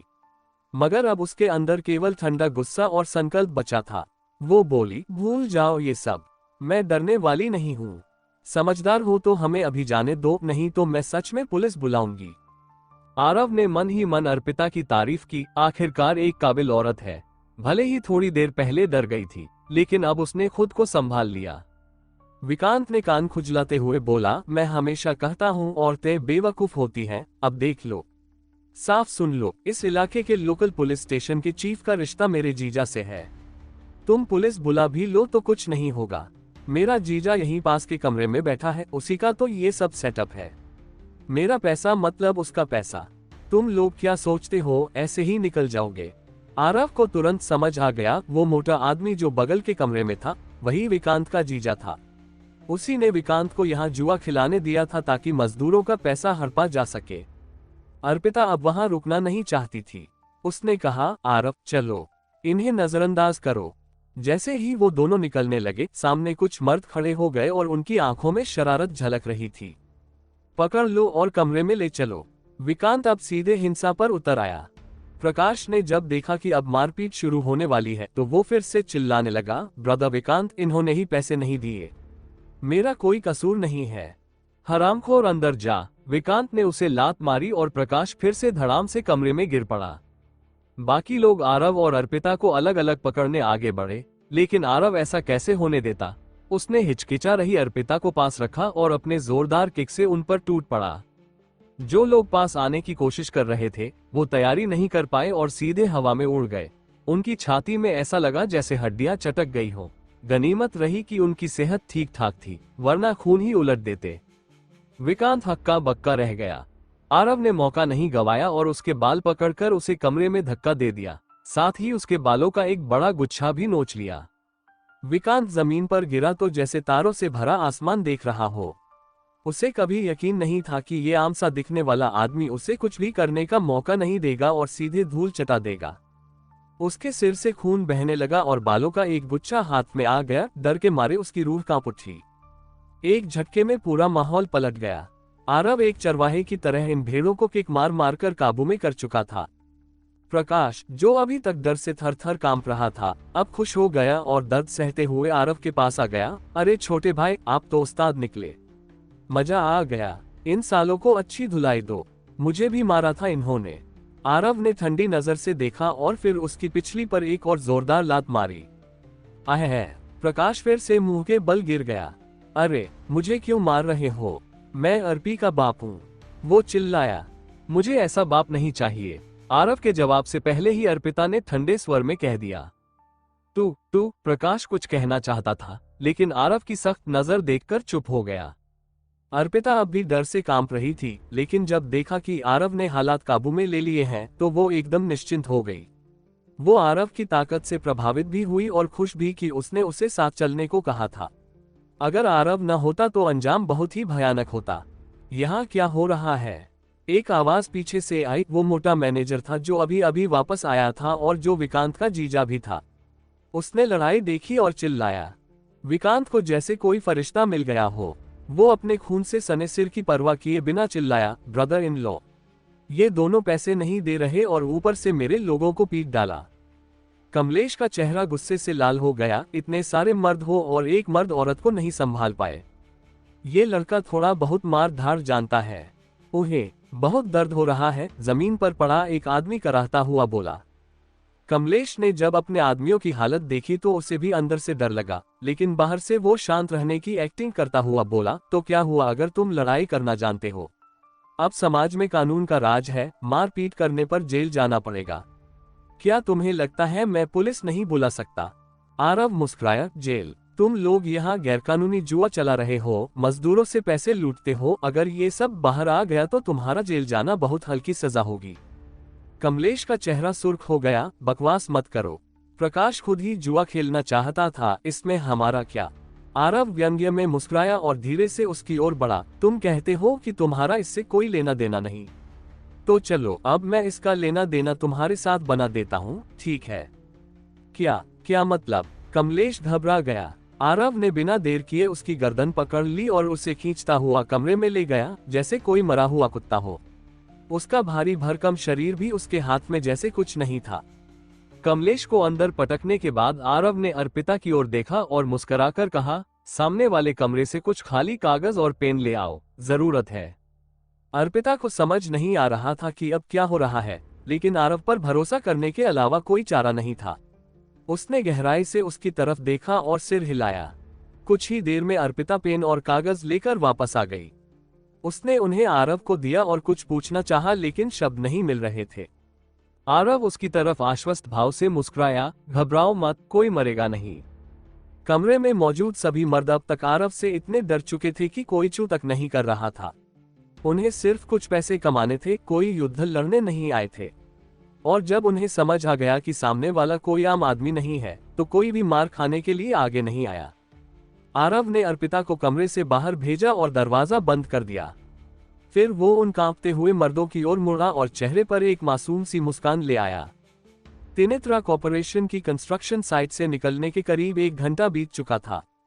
कमरे से बाहर निकलते वक्त आरव के हाथ में कुछ कागज थे, जिन्हें उसने मुड़कर पकड़ा हुआ था। उसका चेहरा शांत था और उसने एक शब्द भी नहीं कहा, जिससे अर्पिता थोड़ी घुटन महसूस कर रही थी। जब वे कार में बैठे, आरव अब भी चुप ही रहा, तो आखिरकार अर्पिता से रहा नहीं गया और उसने पूछ ही लिया, ये तुम्हारे हाथ में क्या है? आरव ने हल्के से मुस्कुरा कर कहा, तुम तो शुरू से ही पूछना चाहती थी, लेकिन जानबूझकर इतने देर इंतजार किया। तुमने देखा कि मैं खुद कुछ नहीं कह रहा, तो आखिर में तुम्हारा सब्र जवाब दे गया। मिस अर्पिता, क्या इसे ही संकोच कहते हैं? आरव ने उसके दिल की बात कह दी तो अर्पिता का चेहरा थोड़ा लाल हो गया। उसने हल्की नाराजी से आंखें घुमाई और कागज उससे छीनकर पढ़ने लगी। कुछ ही पन्ने पढ़ने के बाद अर्पिता की आंखें आश्चर्य से बड़ी हो गईं, लेकिन वह कुछ बोल नहीं पाए। आरव को अजीब निगाहों से देखा और कहा, मुझे अचानक उन लोगों पर दया आ रही है। पता नहीं किस धमकी के डर से उन्होंने ये खुदकुशी जैसा कबूलनामा लिख दिया। दरअसल आरव के हाथ में जो कागज थे, वो सभी उन आदमियों द्वारा खुद लिखे गए अपराधों की पूरी डिटेल्स थी, जैसे जुआ, मारपीट, जबरदस्ती और धोखाधड़ी। ये सही हो या गलत, सब उन्हीं की लिखावट में उनके हस्ताक्षर और अंगूठे के निशान के साथ थे। यहाँ तक कि कुछ जगहों पर खून से अंगूठा लगाया गया था। अब ये सब पुलिस को दे दिए जाएंगे, फिर बस एक वकील लगाकर उन पर केस करना होगा। ऐसे में ये लोग कम से कम 2-3 साल के लिए जेल जाएंगे और जुर्माना भी भरना पड़ेगा। आरव ने एक पन्ना दिखाते हुए कहा, ये विकांत की उधारी की रसीद है। अगर तुम्हें पैसों की जरूरत हो तो उससे या उसके जीजा से 1 लाख रुपए वसूल सकती हो, पर अगर मन नहीं है सजा दिलवाने का तो इसे कूड़े में फेंक दो। अर्पिता ने देखा, ये रसीद बाकायदा फॉर्मेट में थी, जिस पर हस्ताक्षर और अंगूठा दोनों मौजूद थे। कोर्ट में ये पक्के सबूत के तौर पर मान्य होती। पहले वो खुद उनकी कर्जदार थी और अब अचानक वो उनकी लेनदार बन गई। कहीं तुमने फिल्म की तरह जबरदस्ती मारपीट करके कबूलवाया तो नहीं? अर्पिता ने संदेह से पूछा। उसके मन में कोई खून खराबे वाला सीन उभर आया, जिससे उसे झुरझुरी सी हुई। आरव ने गंभीर चेहरा बनाकर सिर हिलाया, क्या मैं तुम्हें ऐसा लगता हूं? मैंने तो बस उनके साथ भविष्य की जिंदगी पर बात की थी। भविष्य की जिंदगी? हाँ, बस इतना ही पूछा कि क्या वे अपनी पीढ़ी को आगे बढ़ाना चाहते हैं या यहीं पर खत्म कर देना चाहते हैं। कुछ देर बाद अर्पिता ने वो सारे पेपर कार की डैशबोर्ड में रख दिए और कार स्टॉप की। साइड से बाहर निकलते हुए उसने एक लंबी सांस ली और साफ आवाज में कहा, मुझे नहीं पता तुमने कैसे किया, लेकिन शुक्रिया, तुमने फिर मेरी मदद की। आरव ने सोचते हुए कहा, वैसे वो लोग तो मुझ पर हाथ उठाने वाले थे, इसलिए ये सब सिर्फ तुम्हारी वजह से नहीं था। और हाँ, मैंने तुम्हारे उस सौतेले बाप को भगा दिया है, उससे कोई दिक्कत तो नहीं होगी? अर्पिता ने माथा सिकोड़ते हुए जवाब दिया, कोई दिक्कत नहीं, मैंने उसके लिए पास में ही एक घर किराए पर ले लिया है, वो वहीं जा सकता है। प्रकाश की हरकतों को लेकर वो परेशान लग रही थी। उसने गहरी सांस लेते हुए कहा, मैं उसके बारे में और नहीं सोचना चाहती। आरव, क्या तुम मेरे साथ कहीं चलोगे? मैं तुम्हें ढंग से शुक्रिया कहना चाहती हूँ। आरव ने मुंह बनाया, कहीं फिर से रोसाइड स्टॉल पर तो नहीं ले जा रही हो? पिछली बार की मिर्ची वाली डिश के बाद मेरे होंठ सूज गए थे। अर्पिता अब थोड़ा हल्का महसूस कर रही थी। उसके चेहरे पर फिर वही आत्मविश्वास लौट आया। उसने हंसते हुए कहा, अभी तो टी टाइम है, खाना छोड़ो, मैं तुम्हें एक ऐसी जगह ले चलूंगी जो तुम्हें जरूर पसंद आएगी। आरव को अब पक्का हो गया कि अर्पिता उसे जहां भी ले जाए, जगह जरूर अजीब ही होगी। आधा घंटा बाद वे सूरत के पूर्वी तट पर पहुंचे, जहां एक हरा भरा सा फॉरेस्ट पार्क जैसा इलाका था। वहां की 2 तरफा सड़क से गुजरते हुए उनकी लाल ऑडी पेड़ों के बीच से निकल रही थी। चारों ओर हरियाली थी और धीरे धीरे पतझड़ का मौसम आने से पहाड़ियों पर हल्का पीला रंग भी दिखने लगा था। कभी कभी पेड़ों के बीच से चिड़ियां उड़ती हुई निकलती और सड़क के किनारे गिरे पत्ते कार के गुजरते ही उड़ने लगते। करीब 10-15 मिनट और चलने के बाद आरव की नजर एक पहाड़ी पर बने बहुत बड़े स्पोर्ट्स सेंटर पर पड़ी। यह असल में उन अमीर लोगों के लिए बना हुआ था जो खाली समय में कुछ फिजिकल एक्टिविटी करना चाहते हैं। दूर से देखने पर यहाँ कई तरह के आउटडोर गेम्स के कोर्ट और यहाँ तक कि रेसिंग ट्रैक भी था। आरव ने चेहरे पर दुख भरी मुस्कान के साथ पूछा, तुम्हारी वो खास जगह यही स्पोर्ट्स सेंटर है? अर्पिता ने सिर हिलाया, जब भी मेरा मूड खराब होता है मैं यहाँ एक्सरसाइज करने आ जाती हूँ। एक बार जमकर पसीना निकाल दूं तो सब हल्का लगने लगता है, पर मुझे एक्सरसाइज करना पसंद नहीं।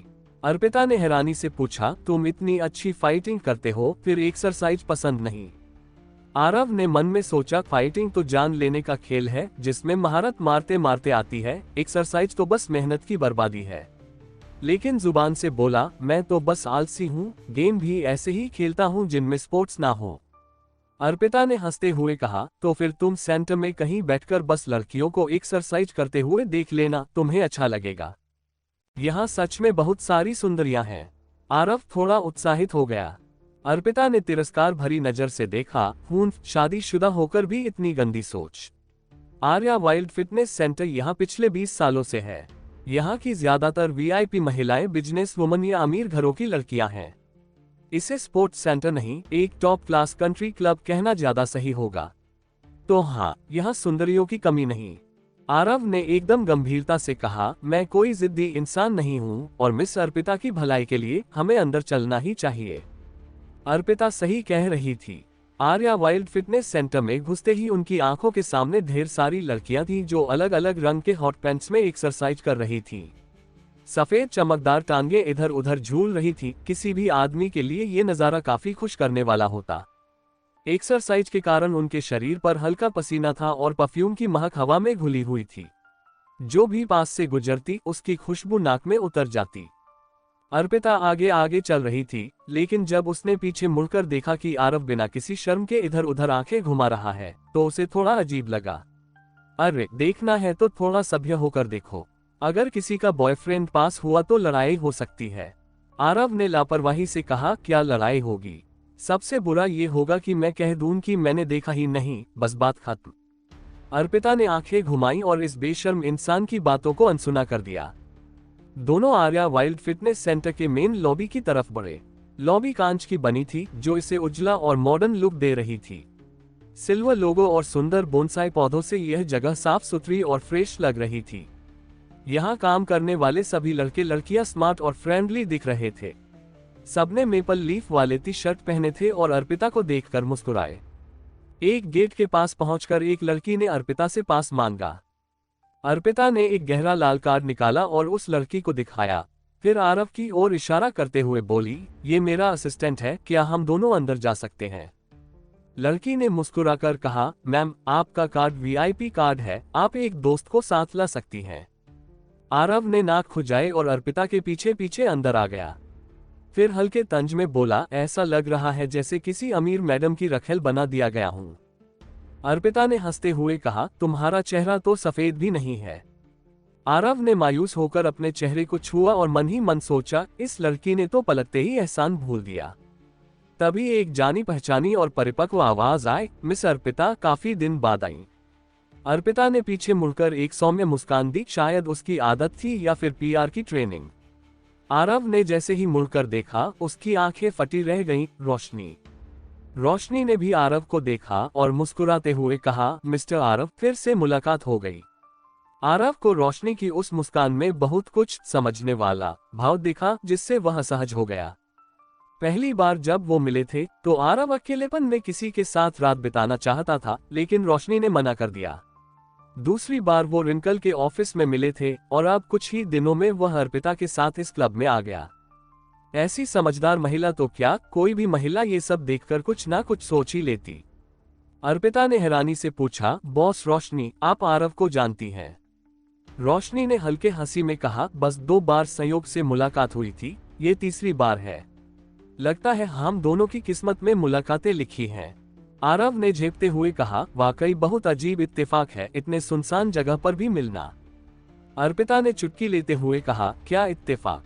बॉस रोशनी इस आर्या वाइल्ड फिटनेस सेंटर की मालिक हैं, ये तो इनकी ही जगह है। आरव चुप हो गया। अब समझ आया कि रोशनी इतनी महंगी लैंड रोवर चलाती हैं, ये तो वाकई बहुत अमीर है। उसने झेपते हुए कहा, मैं तो बस नादान और अनजान हूँ।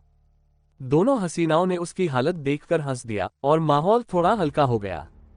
रोशनी ने मुस्कुराते हुए पूछा, आप दोनों यहाँ क्या करने आए हैं? जिम, स्विमिंग, योगा या फिर रेसिंग? अर्पिता ने कहा, अब तक तो कुछ तय नहीं किया, मैं तो बस रिलैक्स करने आई हूँ। बॉस रोशनी को इस सिफारिश करना चाहें? रोशनी ने सिर हिलाया, मैं तो एक टेनिस मैच देखने जा रही थी। खेलने वाले सारे लोग मेपल फॉरेस्ट के वीआईपीएस हैं, शायद वहां तुम्हारे कई जानकार मिल जाएं। अगर तुम दोनों साथ चलो तो बहुत अच्छा लगेगा। आरव तो मना करने वाला था, लेकिन अर्पिता ने उसका हाथ पकड़ लिया और झट से बोली, इतना अच्छा मौका है और ऊपर से बॉस रोशनी का न्योता, बिल्कुल चलेंगे।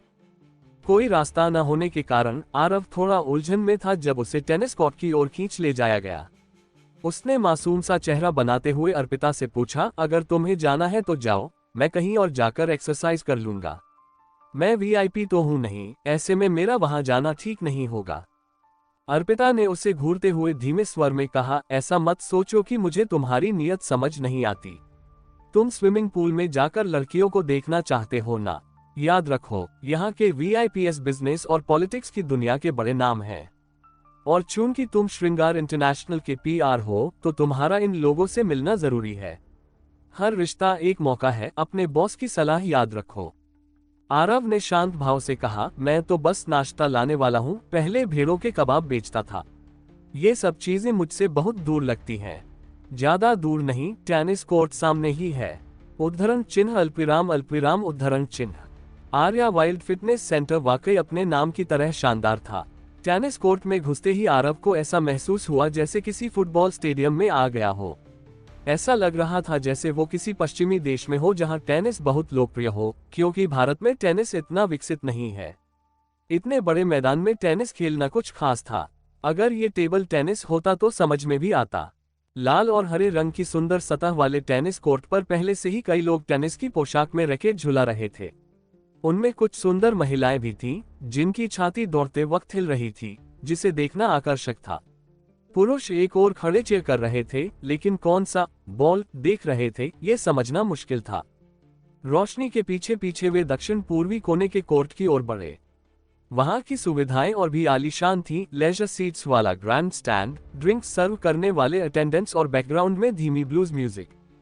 इस समय वहां पहले से कुछ लोग आपस में बातें कर रहे थे और टेनिस खेल रहे थे, बस दो लड़कियां। आरव जो टेनिस में नौसिखिया था, उसकी नजर में इन दोनों की पोस्चर तो ग्रेसफुल थी और शरीर भी आकर्षक, लेकिन नजरें जरा कमजोर थीं। बॉल इतनी धीमी है फिर भी वो उसे पकड़ नहीं पा रही। असल में ये एक तू सर्व कर मैं सर्व करूं वाली स्थिति थी। कोई भी सर्व किए गए बॉल को वापस नहीं मार पा रहा था। बॉस रोशनी, आप आखिरकार आ गईं, हम सब आपका इंतजार कर रहे थे। एक हैंडसम आदमी मुस्कुराकर बोला। मैंने नहीं सोचा था बॉस रंजित भी यहाँ होंगे, आप तो बहुत कम नजर आते हैं। रोशनी ने खुले दिल से उस आदमी से हाथ मिलाया। अगर बॉस रोशनी ना आती तो हमें टेनिस खेलना बोरिंग लग रहा था, एक मोटे पेट वाले अधेड़ उम्र के आदमी ने कहा। रोशनी ने हंसते हुए जवाब दिया, बॉस खुशला तो हमेशा मजाक करते हैं, आज तो हम सब सिर्फ मस्ती करने आए हैं। मैं आती या ना आती कोई फर्क नहीं पड़ता। ऐसा मत कहिए, अगर होस्ट ही ना आए तो ग्रुप की जान नहीं रहती। एक खूबसूरत महिला ने चापलूसी की। इन अमीरों की बातें गर्मजोशी से भरी थीं, लेकिन उनमें से एक भी बात सच्ची नहीं थी। रोशनी के साथ आए अर्पिता और आरव पर भी सबका ध्यान गया। कई लोगों ने अर्पिता को पहचान लिया, जो बिजनेस वर्ल्ड में काफी मशहूर थी, और तुरंत उनसे मिलने आए। मैंने सोचा भी नहीं था कि मिस अर्पिता भी आएंगी, बहुत दिन हो गए। आप अब भी उतनी ही खूबसूरत हैं। एक पढ़े लिखे से दिखने वाले अधेड़ आदमी ने अर्पिता की तारीफ की। अर्पिता ने हल्की मुस्कान के साथ जवाब दिया, बॉस बख्शी, आप कुछ ज्यादा ही तारीफ कर रहे हैं। मैं तो बस बॉस रोशनी से टकरा गई थी, उन्होंने कहा यहाँ गेम चल रहा है तो सोचा देख लूं। इसके बाद कई लोग अर्पिता से बातें करने लगे। माहौल अच्छा था, लेकिन सबने बहुत स्वाभाविक ढंग से आरव को नजरअंदाज कर दिया। उन्होंने उसे न तो नकारा और न ही अपनाया। इन बिजनेस और पॉलिटिक्स की दुनिया के लोगों की नजरें तेज होती हैं। उन्होंने जल्दी समझ लिया कि आरव कोई बड़ा आदमी नहीं है। उसे अर्पिता के पीछे पीछे देखकर अंदाजा लगा लिया कि वो शायद उसका असिस्टेंट है। कुछ ने मन ही मन सोचा कि शायद दोनों के बीच कुछ चल रहा है, ये इनकी दुनिया में आम बात थी। आरव ने राहत की सांस ली और एक कोने में बैठ गया और दो महिलाओं को अनजान लोगों से बातें करते हुए देखने लगा। मिस अर्पिता, सुना है कि आपकी कंपनी की बॉस जास्मिन बीमार होकर हॉस्पिटल में है, ये बात सही है? बातों के बीच किसी ने जास्मिन की सेहत का जिक्र किया। अर्पिता ने हल्की चिंता के साथ सिर हिलाया। हाँ ब्यूरो चीफ नमन, लेकिन हमारी सीईओ शायद अगले हफ्ते डिस्चार्ज हो जाएंगी, अब वो काफी बेहतर हैं। ब्यूरो चीफ नमन ने खुश होते हुए कहा, ये तो बहुत अच्छी बात है। सरकार में आपके कंपनी की परफॉर्मेंस की बहुत तारीफ होती है। बॉस जास्मिन ने बहुत छोटी उम्र में श्रृंगार इंटरनेशनल को इतनी ऊंचाई तक पहुंचाया है, वो तो सच में पुरुषों से आगे हैं। पिछली सीईओ से भी ज्यादा साहसिक हैं। सूरत के चेंबर ऑफ कॉमर्स के लिए वो एक मजबूत स्तंभ हैं। मुझे अब भी याद है जब पिछले साल सूरत के टॉप 10 एंटरप्रेन्योर्स चुने गए थे, तब बॉस जास्मिन की अदाएं। जास्मिन का नाम आते ही सब फिर से तारीफों की झड़ी लगाने लगे। कुछ नौजवान और सक्षम पुरुषों के चेहरे पर हल्की चाहत भी दिखी। आरव ने मन ही मन हंसते हुए सोचा, जास्मिन की ठंडी फितरत का कोई इलाज नहीं है। अगर वो थोड़ी सी भी गर्मजोशी दिखाए तो उसके चाहने वालों की लाइन दरवाजे तक लग जाए। बातचीत काफी हो चुकी थी तो रोशनी ने सुझाव दिया, हम सब यहाँ टेनिस खेलने आए हैं, ऑफिस की बातें छोड़ो, कोई तो वार्म अप के लिए पहले खेले। हाँ बॉस, रोशनी ठीक कह रही है, तो मैं ओल्ड प्रक्षु जाकर कुछ हाथ चला लूं, कौन मेरे साथ खेलेगा? एक बेफिक्र से मिजाज वाले अधेड़ आदमी ने रैकेट उठाते हुए कहा। मैं खेलूंगी। एक हल्की मोटी महिला जो अपनी स्किन का बहुत ध्यान रखती लग रही थी, मुस्कुराकर बोली, बिग ब्रदर प्रक्षु, थोड़ा रहम करना, अभी कुछ महीने पहले ही बच्चा हुआ है, शरीर पूरी तरह ठीक नहीं है। जरूर जरूर। आरव ने देखा कि वो महिला अपनी भारी भरकम कमर मटकाते हुए उस आदमी से बात कर रही थी और खेल रही थी, तो मन में सोचा, ये टेनिस खेल रहे हैं या फ्लर्टिंग। अभी टेनिस का वार्म अप शुरू ही हुआ था कि कोर्ट की साइड से एक और ग्रुप आ गया। सबसे आगे था एक आदमी जिसने सनग्लासेस, गुलाबी पोलो टी शर्ट पहनी हुई थी और रंग एकदम साफ। न तो वो लंबा था और न ही भारी, लेकिन उसमें कुछ ऐसा आकर्षण था जो आम मर्दों में नहीं होता। अगर उसका गला न देखो तो वो एक मेकअप की हुई लड़की ही लगता। उसके साथ 3 लोग खेल का सामान ले जा रहे थे और 4 बॉडीगार्ड सूट में थे। धूप में भी वो एकदम सतर्क और प्रोफेशनल लग रहे थे। इन लोगों के आने से बाकी लोगों ने भी ध्यान दिया, लेकिन उनकी प्रतिक्रिया रोशनी के आने जैसी नहीं थी। हंसी तो थी, लेकिन आंखों में थोड़ा डर भी। सोचा भी नहीं था कि यंग बॉस देवांश आएंगे। आपकी मौजूदगी से तो मेरी जगह की शोभा बढ़ गई। रोशनी ने मेजबान की तरह सबसे पहले हाथ बढ़ाया। वो लड़का जो देवांश कहलाया हल्के से मुस्कुराया, चश्मा उतारा और अपने पतले नयन दिखाए। उसने रोशनी से शालीनता से हाथ मिलाया। बॉस, रोशनी मजाक कर रही है। मैं देवांश अपने पापा के नाम से ही सबको जानता हूँ। बस यही चाहता हूँ कि कोई मुझे टोकने के लिए बुरा न माने। देवांश का नाम सुनकर आरव का माथा सिकुड़ गया। उसने अर्पिता की कोहनी पकड़कर धीरे से पूछा, ये देवांश जपिलेश ग्रुप वाला है क्या?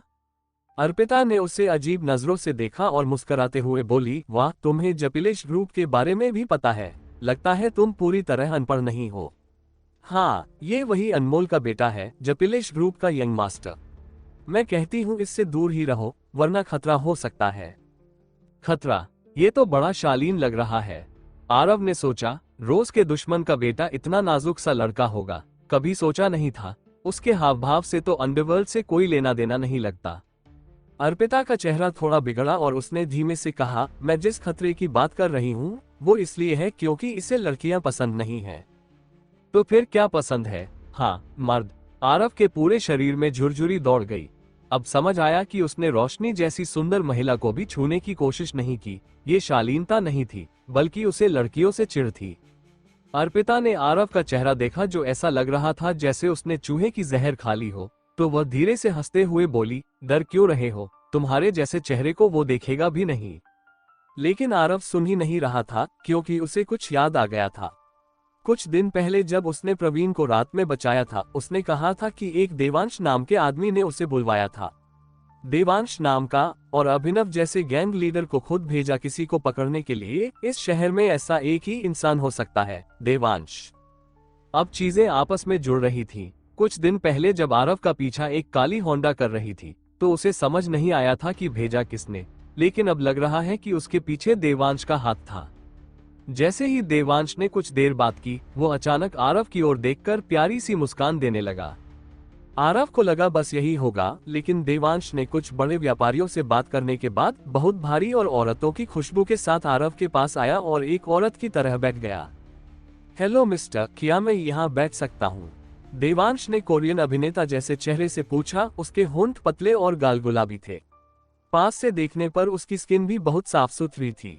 आरव ने हंसी दबाते हुए कहा, अब जब बैठ ही गए हो तो पूछ क्या रहे हो? बैठना मेरा अधिकार है, पर मैं तुम्हारी राय जानना चाहता था। तो क्या मैं मना कर सकता हूँ? नहीं, देवांश ने सीधा जवाब दिया। दोनों को इस तरह बात करते देखकर पास बैठे लोग हंसी दबाने लगे। सबको लगने लगा कि ये उन्मुख देवांश अर्पिता के साथ आए इस मेल सेक्रेटरी को पसंद कर बैठा है। अर्पिता का मुंह खुला का खुला रह गया। उसे भरोसा ही नहीं हुआ कि उसने अभी जो कहा था वही उल्टा हो गया।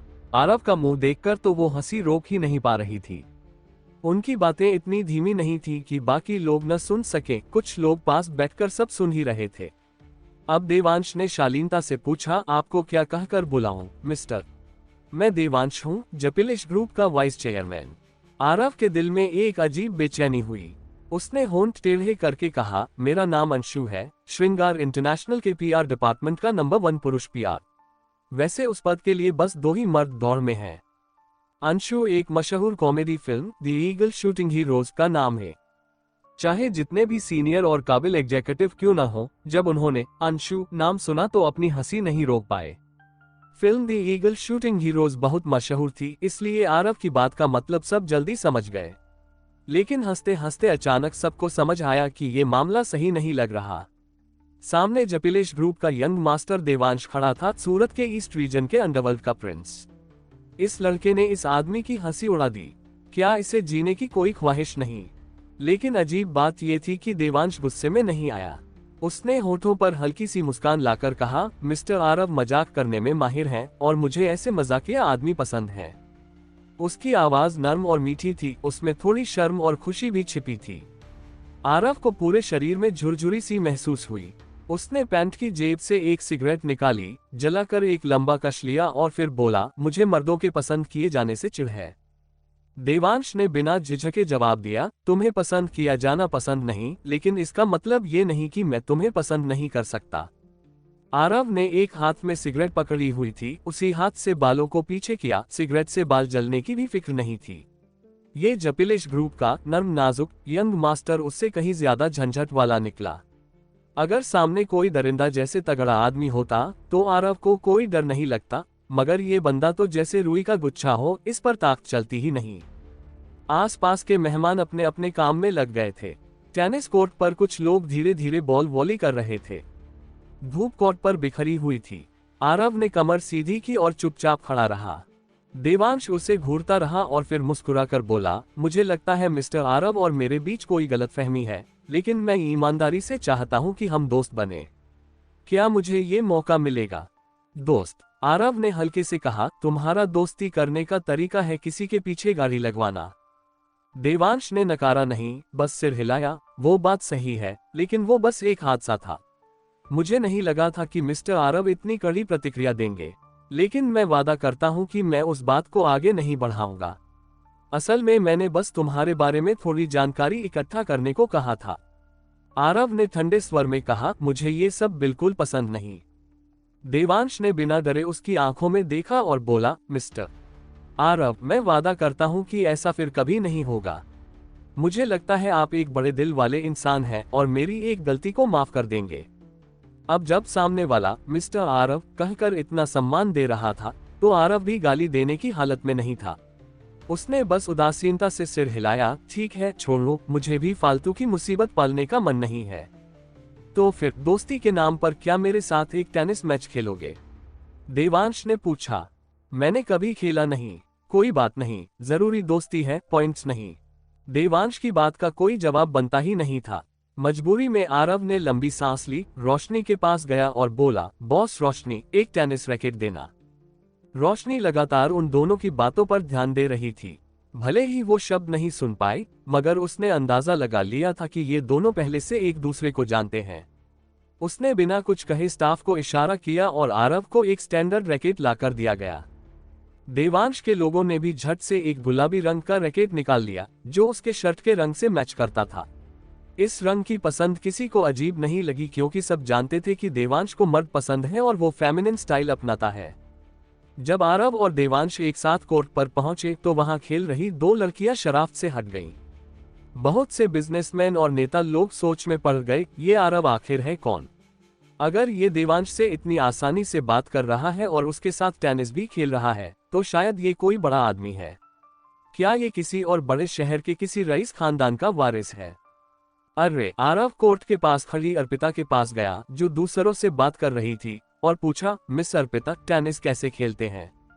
अर्पिता थोड़ी चौंकी, लेकिन फिर भी बोली, जब सामने वाला बॉल मारे और वो जमीन पर एक बार टप्पा खा जाए, तब तुम उसे मार सकते हो। बॉल सामने वाले की कोर्ट में गिरनी चाहिए, बाहर गई तो पॉइंट कटेगा। ओ, समझ गया। आरव ने दिमाग में वो सारे सीन याद किए जो उसने टीवी में देखे थे। अर्पिता ने हैरानी से पूछा, तुम्हें टेनिस खेलनी नहीं आती? आरव ने ईमानदारी से कहा, कभी खेला नहीं, पर अब अंदाजा हो गया है। असलियत यह है कि टेनिस भले ही बड़ा रैकेट और बॉल हो, लेकिन कोर्ट उतना बड़ा नहीं लगता और पहली बार खेलने वालों को ये बहुत मुश्किल लगता है। सामने बॉल दिख रही होती है, लेकिन हिट नहीं हो पाती। सब लोग तमाशा देखने वाले मूड में थे और आरव मुंह में सिगरेट, हाथ में रैकेट लिए स्टाइल मारते हुए कोर्ट में उतरा और बोला, चलो 2-4 शॉट खेलते हैं। कोर्ट के किनारे खड़े लोग तुरंत समझ गए कि उसका मतलब क्या था और उनके चेहरे पर अजीब हंसी थी। अर्पिता तक थोड़ा सा शर्मा गई। ये आदमी हमेशा कुछ न कुछ भद्दा बोल ही देता है। देवांश बस मुस्कुराया, बॉल उछाली और सर्व किया। उसकी मूवमेंट परफेक्ट तो नहीं थी, लेकिन बहुत ग्रेसफुल थी। बॉल नेट के पार जाकर आरव की साइड में गिरी और उछली। आरव वहीं खड़ा था जहां बॉल गिरनी थी। दाएं हाथ में सिगरेट थी तो बाएं हाथ से रैकेट पकड़ा और बॉल पर हल्का सा स्विंग मारा। बैंग! बॉल और रैकेट की टक्कर की आवाज जोरदार थी। सब हैरान रह गए। बॉल नेट पार करके सीधे कोर्ट से बाहर चली गई, वो भी तिरछे एंगल से ऐसे निकली जैसे कोई मिसाइल दागी गई हो। करीब 30 मीटर दूर जाकर 10 मीटर ऊंची फेंसिंग भी पार कर गई और सीधा पार्किंग लॉट की तरफ गिरी। कई औरतें डर से चिल्ला उठी, ये बॉल किसी ने बाएं हाथ से मारी थी। इतनी दूर तो कोई भारी पत्थर भी नहीं फेंक सकता, ये बॉल तो उड़ ही गई। आरव को एहसास हुआ कि उसने जरा ज्यादा ताकत लगा दी। दरअसल उसकी ताकत ज्यादा नहीं थी, लेकिन उसने टेनिस बॉल की प्रतिक्रिया का अंदाजा गलत लगाया था। उसने मुस्कुराते हुए सिगरेट की राख झाड़ी और बोला, सॉरी, ये बॉल कुछ ज्यादा बाउंसी निकली, मैच के बाद उठा लूंगा। सबने मजबूरी में मुस्कुरा दिया और अब आरव की बाईं भुजा की तरफ अजीब नजरों से देखने लगे। अगर ये आदमी किसी को मुक्का मारे तो वो सीधा ऊपर चला जाए। देवांश ने तुरंत खुद को संभाला और बोला, मिस्टर आरव वाकई गजब की ताकत रखते हैं। उसे पहले से पता था कि आरव थोड़ा अलग किस्म का आदमी है। उसने नया बॉल लिया और फिर से खेल शुरू किया। इस बार आरव ने ताकत कंट्रोल में रखी। उसे बस इतना अंदाजा लगाना था कि बॉल कितनी ताकत से भेजनी है, बाकी स्पीड और एंगल का उसे फर्क नहीं पड़ता था। उसके लिए टेनिस बॉल किसी धीमी रेंगती कछुए जैसी थी। हर बार आरव उस जगह पहुंच जाता जहां बॉल गिरने वाली होती और एक हाथ से आराम से मार देता। बॉल सीधे देवांश के पास गिरती, उसे ज्यादा हिलने डुलने की जरूरत ही नहीं थी। लोगों को लग रहा था कि आरव खेल नहीं रहा, वो बॉल से खेल रहा है। उसका फॉर्म बहुत ही बेहुदा था, लेकिन उसकी स्किल देखकर सब दंग थे। कई लड़कियां उसे घूर घूर कर देख रही थीं, मुंह में सिगरेट, हवा में उड़ते बाल, हल्की सी भान चढ़ी हुई, एकदम फिल्मी सीन लग रहा था। रोशनी ने भी देखा कि पास में खड़ी अर्पिता उस पर टकटकी लगाए देख रही थी। रोशनी को पूरा यकीन हो गया कि आरव वाकई प्लेबॉय है। जब वो उसे पहली बार नदी के पास मिला था तो उसने उसे एक नाइट स्टैंड के लिए कहा था। फिर उसने रिंकल के स्कूल में उससे टकराया, और अब अर्पिता।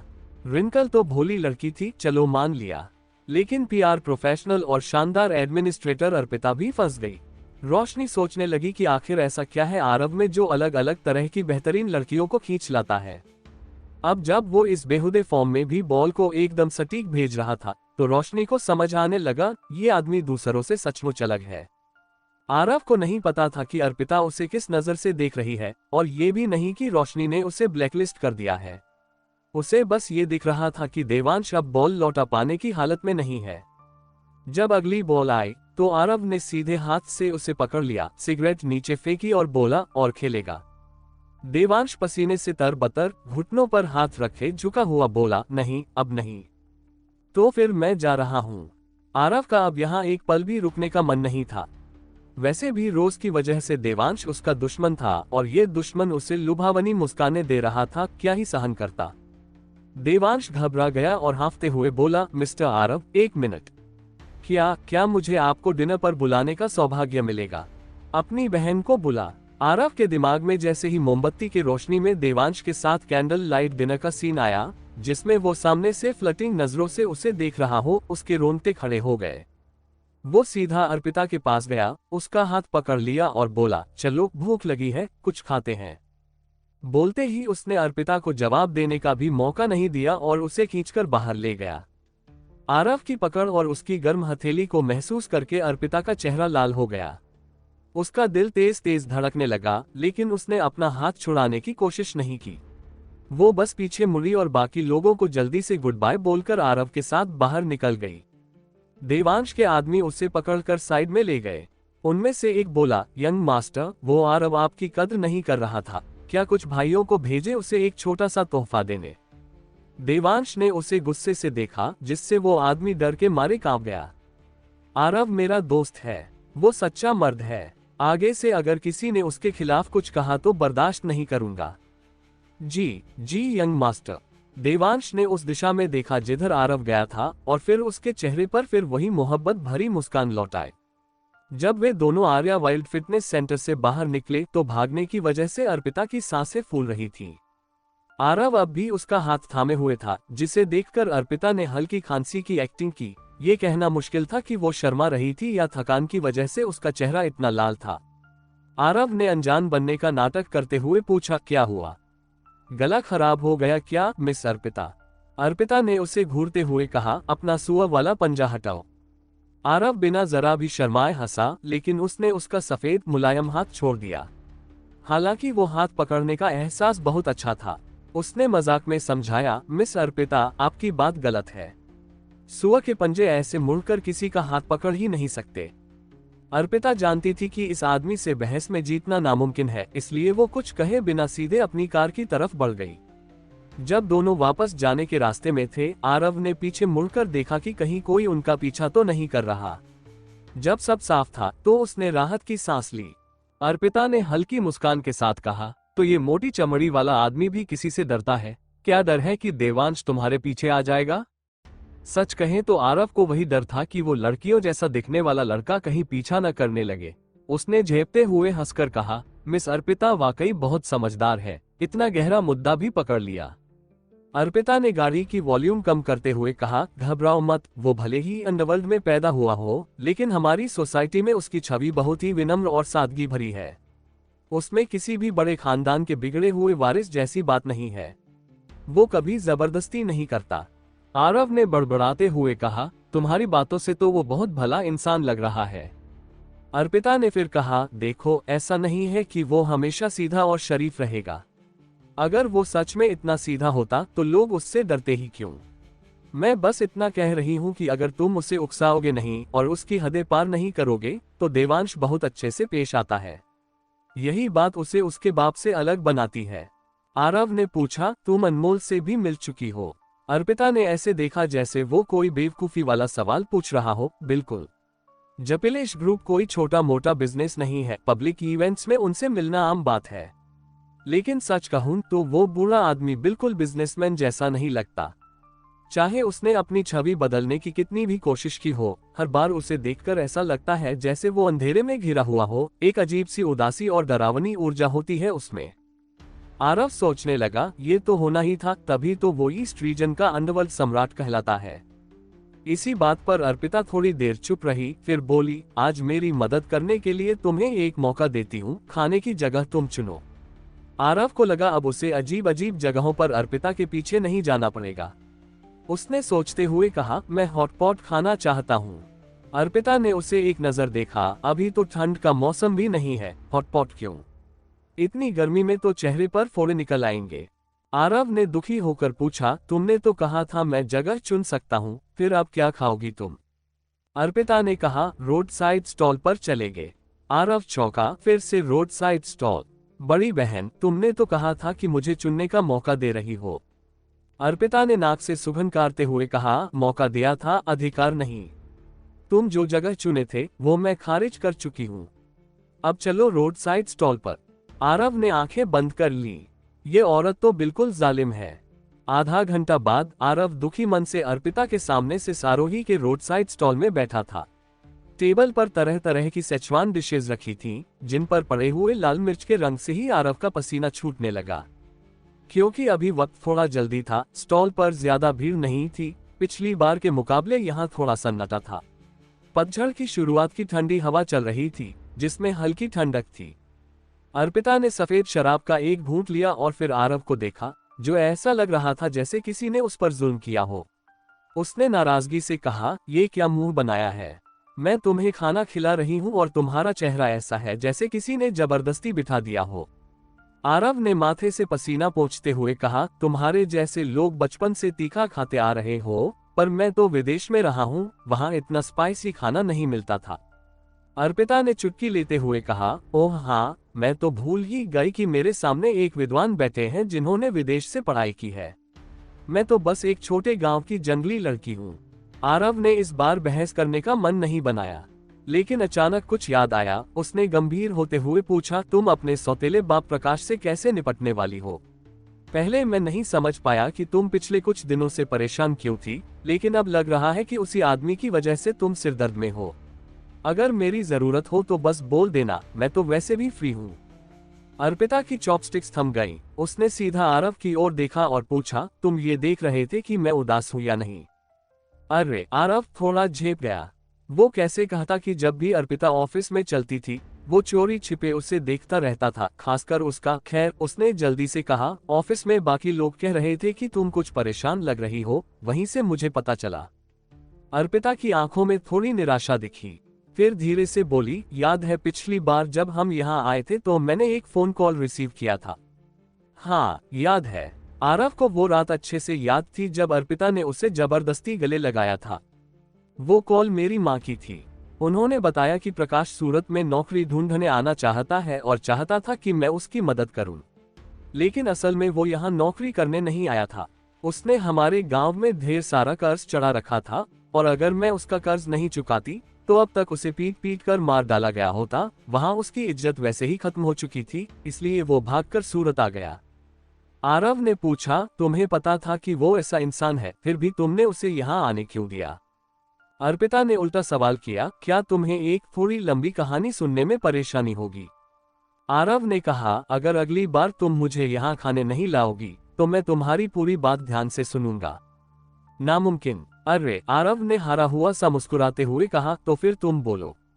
अर्पिता ने विजेता जैसी मुस्कान दी, फिर शांत आवाज में बताने लगी, मैंने पहले भी बताया था कि मेरे पापा की मौत तब हुई जब मैं 13 साल की थी। फिर मेरी माँ ने प्रकाश से शादी कर ली। प्रकाश गांव के कुछ गिने चुने कुंवारे आदमियों में से एक था, उम्र में भी ठीक ठाक था और मेरी माँ को बहुत पसंद करता था, इसलिए माँ ने आखिर में हाँ कह दी। उस समय वो बहुत बड़ा जुआरी नहीं था। हालांकि हम गरीब थे, लेकिन खाना कपड़ा चल जाता था। लेकिन कुछ महीनों बाद मेरी माँ की तबीयत खराब हो गई। खेतों में रोज काम करने और कमजोर शरीर की वजह से वो बीमार पड़ गई और बिस्तर पर आ गई। उस समय मैं सिर्फ 13 साल की थी। गांव के स्कूल से प्राइमरी की पढ़ाई करके मैं घर पर ही रह गई थी, क्योंकि हमारे यहाँ मिडिल स्कूल था ही नहीं। उस वक्त मैंने प्रकाश से कहा था कि माँ को पास के कस्बे में डॉक्टर के पास ले चले। मुझे डर था कि जैसे पापा मुझे छोड़कर चले गए, कहीं माँ भी ना चली जाए। अगर ऐसा होता तो मैं सच में अनाथ हो जाती। मैं बहुत डरी हुई थी और प्रकाश से बार बार मिन्नतें कर रही थी।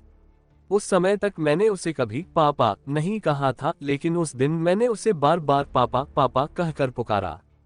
लेकिन प्रकाश अचानक ऐसा बदल गया कि मैं उसे पहचान ही नहीं पाई, जैसे वो कोई अजनबी हो। मेरी एक भी बात उसने नहीं सुनी। गांव के मुखिया से कुछ जड़ी बूटियां लाकर दी और कहा कि माँ के लिए काढ़ा बनाओ, बस यही किया उसने। उसके अलावा कुछ भी नहीं। बाद में मेरी पड़ोसन आंटी ने बताया कि प्रकाश बहुत गरीब था, उसके पास पैसे ही नहीं थे। हम अगर कस्बे के अस्पताल भी जाते तो माँ का इलाज करवाना नामुमकिन था और दवाई खरीदने की बात तो दूर थी। हालत ये थी कि उसके पास तो बस का टिकट खरीदने के भी पैसे नहीं थे।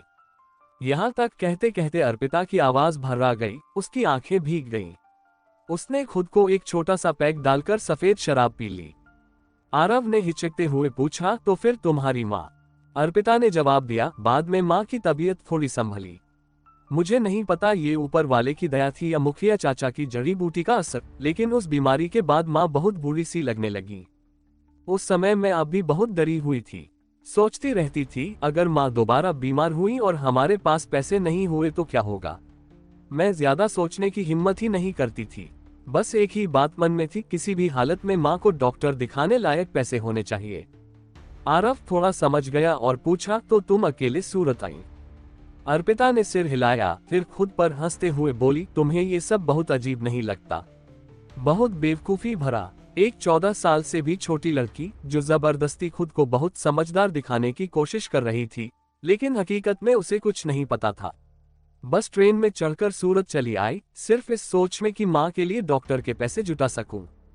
आरव ने मुस्कुराकर कहा, तुम बेवकूफ नहीं थी, बल्कि बहुत कमाल की थी। लेकिन मैं ये सोच रहा हूं कि ट्रेन का टिकट कहां से आया। अर्पिता ने उसकी आंखों से नजरें चुराई, थोड़ी देर चुप रही, फिर बोली, मैंने स्टेशन पर किसी का पर्स चुरा लिया था। इतना कहने के बाद वो धीमे से बोली, क्या तुम मुझे घटिया समझोगे? क्या लगेगा कि मैं कितनी बेहया हूँ? इतना घटिया काम करने के बाद भी मैं इसे बिना शर्म के बता रही हूँ। पर्स चुराना कोई बड़ी बात नहीं। आरव सोच में डूब गया। लाओजी तो बैंक भी लूट चुका है, लेकिन उसने ये बात मन में ही रखी। सिर्फ मुस्कुराकर सिर हिलाया और बोला, नहीं, बिल्कुल नहीं। हर इंसान से गलती होती है। कम से कम तुम मुझसे तो ज्यादा काबिल हो, मैं तो 2 बार थाने पहुंच चुका हूं। अर्पिता आखिरकार हंस पड़ी, फिर बोली, इसके बाद की बातें तुम शायद जानते हो। जब मैं अकेली यहाँ आई तो खुद से पढ़ाई की कोशिश की। सिस आरोही और कुछ गांव के लोगों ने मदद की, साथ ही कुछ वेलफेयर संस्थाओं की भी सहायता मिली, जिससे मुझे मिडिल स्कूल में दाखिला मिला। फिर जास्मिन की दादी, जो उस वक्त श्रृंगार इंटरनेशनल की सीईओ थीं, हमारे स्कूल में भाषण देने आईं। उन्होंने मुझे पसंद किया और स्कॉलरशिप दी। उसी दिन से मेरी किस्मत बदली। अगर वो न होती तो आज की अर्पिता ना होती। अब तुम समझ सकते हो, जब मैंने जाना कि तुम जैसे लौंडे ने जास्मिन से शादी कर ली, तो मैं क्यों इतना गुस्से में आ गई थी। आरव ने समझदारी में सिर हिलाया। दुनिया का सबसे बड़ा उपकार वही होता है जो सबसे जरूरतमंद समय में किया जाए। अर्पिता दिखाने की कोशिश करती थी कि उसे कोई फर्क नहीं पड़ता, लेकिन सच तो ये था कि किसी पहाड़ी गांव से, जहां न कोई सहारा था न कोई रास्ता, वहां से निकलकर अकेली एक छोटी बच्ची इस शहर तक पहुंची थी। उसे शिक्षा मिली, ऊंचे समाज में जगह मिली और आज वो सूरत की बिजनेस दुनिया की एक बड़ी शख्सियत बन गई। जास्मिन की दादी ने उसे सिर्फ पैसों की मदद नहीं दी, शायद वो एक मानसिक सहारा भी बन गई थी। और इस दौरान अर्पिता ने जो मेहनत की वो आम लोगों से कई गुना ज्यादा थी। जो कड़वाहट, संघर्ष और दर्द उसने सहा, वो सिर्फ वही जानती है। बाद में मैंने थोड़ा थोड़ा करके पैसे कमाने शुरू किए। आज भी याद है जब पहली बार मैंने माँ को कुछ पैसे भेजे थे। माँ फोन पर बहुत देर तक रोती रही, लेकिन हम दोनों बहुत खुश थे। माँ को पता चला कि मैं अब बड़ी हो गई हूँ और मुझे भी लगा कि अब मैं उनका ख्याल रख सकती हूँ। लेकिन तभी प्रकाश का असली रंग सामने आने लगा। जब उसे पता चला कि मैं हर महीने अच्छा खासा कमाती हूँ और सूरत में मेरी अच्छी पकड़ है, तो उसका लालच बढ़ता गया। पहले तो चवन्नियों और अठन्नियों में जुआ खेलता था, फिर 10-20 और अब 2 साल से तो वो सैकड़ों में दांव लगाता है। अर्पिता ने उदासी से कहा। आरव ने भौहें सिकोड़ ली। तो फिर तुम अपनी माँ को उससे तलाक क्यों नहीं दिलवा देती? उन्हें यहाँ ले आओ, यही तो बेहतर होगा। तुम्हारी कमाई इतनी है कि तुम दोनों आराम से रह सको। फिर उस जुआरी की जिम्मेदारी क्यों उठाना? अर्पिता ने फीकी मुस्कान दी। तुम्हारी नजर में वो एक निकम्मा जुआरी है और मेरी नजर में वो एक बेकार सौतेला बाप, लेकिन मेरी माँ की नजर में वो वही आदमी है जिसने उनके सबसे बुरे वक्त में उनका साथ दिया। वो आदमी जिसने उन्हें 10 साल से भी ज्यादा वक्त तक साथ निभाया। चाहे प्रकाश कितना भी घटिया हो, उसने मेरी माँ के साथ कभी कुछ बुरा नहीं किया, हमेशा उनके साथ खड़ा रहा। आरव समझ चुका था, तो इसलिए तुम माँ की खातिर प्रकाश के जुए का कर्ज चुकाती रही और उसे सूरत भी आने दिया। उसे दुख हुआ। हर घर की अपनी एक कहानी होती है। अगर अर्पिता खुद ये सब ना बताती तो कौन सोच सकता था कि इतनी तेज, खूबसूरत और प्रोफेशनल लड़की के पीछे इतनी गहरी और दर्द भरी कहानी है। अर्पिता ने सिर हिलाया। और क्या कर सकती थी? माँ को जबरदस्ती तलाक लेने को तो नहीं कह सकती। वो प्रकाश की मिन्नतें नहीं टाल पाती और मैं माँ की मिन्नतें नहीं टाल पाती। आरव ने पूछा, तुम्हें लगता है कि तुम्हारी माँ प्रकाश से प्यार करती है?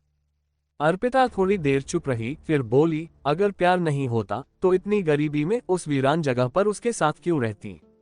जबकि उन्हें पता है कि उनकी बेटी के पास इस चमकते शहर में घर, गाड़ी और करियर है, फिर भी वो प्रकाश के साथ उस टूटी फूटी झोपड़ी और 2 मुंह जमीन वाले खेत में रह रही हैं। लेकिन तुम इतनी पक्की कैसे हो सकती हो? आरव बोला, क्या पता तुम्हारी माँ बस इसलिए यहाँ नहीं आ रही क्योंकि उन्हें डर है कि अगर उनकी हकीकत सबको पता चल गई तो तुम्हारे करियर पर असर पड़ेगा। मुझे फर्क नहीं पड़ता। अर्पिता थोड़ा उत्तेजित हो गई। उसने इस पहलू पर कभी सोचा ही नहीं था। आरव की बात सुनकर वो अचानक शांत हो गई। तुम्हें सच में लगता है कि ऐसा हो सकता है कि मेरी माँ प्रकाश से प्यार नहीं करती, बल्कि सिर्फ इसलिए वहां रह रही हैं ताकि मेरे करियर को नुकसान ना पहुंचे? आरव थोड़ी देर सोचता रहा, फिर हल्की सी मुस्कान के साथ बोला, अगर तुम मुझ पर भरोसा करो तो हम एक छोटा सा एक्सपेरिमेंट कर सकते हैं। फिर सारी सच्चाई सामने आ जाएगी। एक्सपेरिमेंट? अर्पिता ने संदेह से उसकी ओर देखा, लेकिन मन ही मन उस पर विश्वास करती थी, इसलिए हल्के से सिर हिला दिया। करीब रात के 10 बज चुके थे जब वे लोग अलग हुए, लेकिन आरव सुबह हुई घटना को भूला नहीं था। वह पुलिस स्टेशन से सुरक्षित बाहर तभी निकल पाया था जब जास्मिन ने लॉयर विक्रम को भेजकर उसे छुड़वाया था। पूरा दिन बीत चुका था, लेकिन उसने न तो अब तक जाकर धन्यवाद कहा था, न ही पूरी बात समझाई थी। अब और देर नहीं हो सकती थी। भले ही जास्मिन शायद कुछ सुनना न चाहे, फिर भी उसे लगा कि मिलकर सब बता देना बेहतर रहेगा। इसलिए आरव अपनी कार तक पहुंचते ही अकेले ही अस्पताल की ओर निकल पड़ा। जब वह जास्मिन के वार्ड के पास पहुंचने ही वाला था तो अचानक उसके कदम थम गए। उसे चौंकाने वाली बात यह लगी कि दरवाजे के पास 2 जैकेट पहने आदमी खड़े थे। एक नजर में ही आरव समझ गया कि वे दोनों सैनिक हैं। उनके खड़े होने का अंदाज, नजरें घुमाने का तरीका, सब कुछ से एक बेहतरीन सैनिक का अंदाज झलक रहा था। अंदर ऐसा कौन है जिसे देखने के लिए इतने हाई लेवल सोल्जर दरवाजे पर तैनात हैं? आरव को कुछ अनहोनी का अंदेशा हुआ, लेकिन उसने पीछा हटने के बजाय और तेजी से दरवाजे की तरफ बढ़ना शुरू कर दिया। रुको! दरवाजे पर खड़े एक आदमी ने हाथ बढ़ाकर आरव का रास्ता रोका। अंदर जाने की अनुमति नहीं है। आरव ने हल्की सी मुस्कान के साथ कहा, अरे भाई लोगों, मैं मरीज से मिलने आया हूँ, इतनी सख्ती की क्या जरूरत है? मैं अंदर वाले से बहुत करीबी हूँ।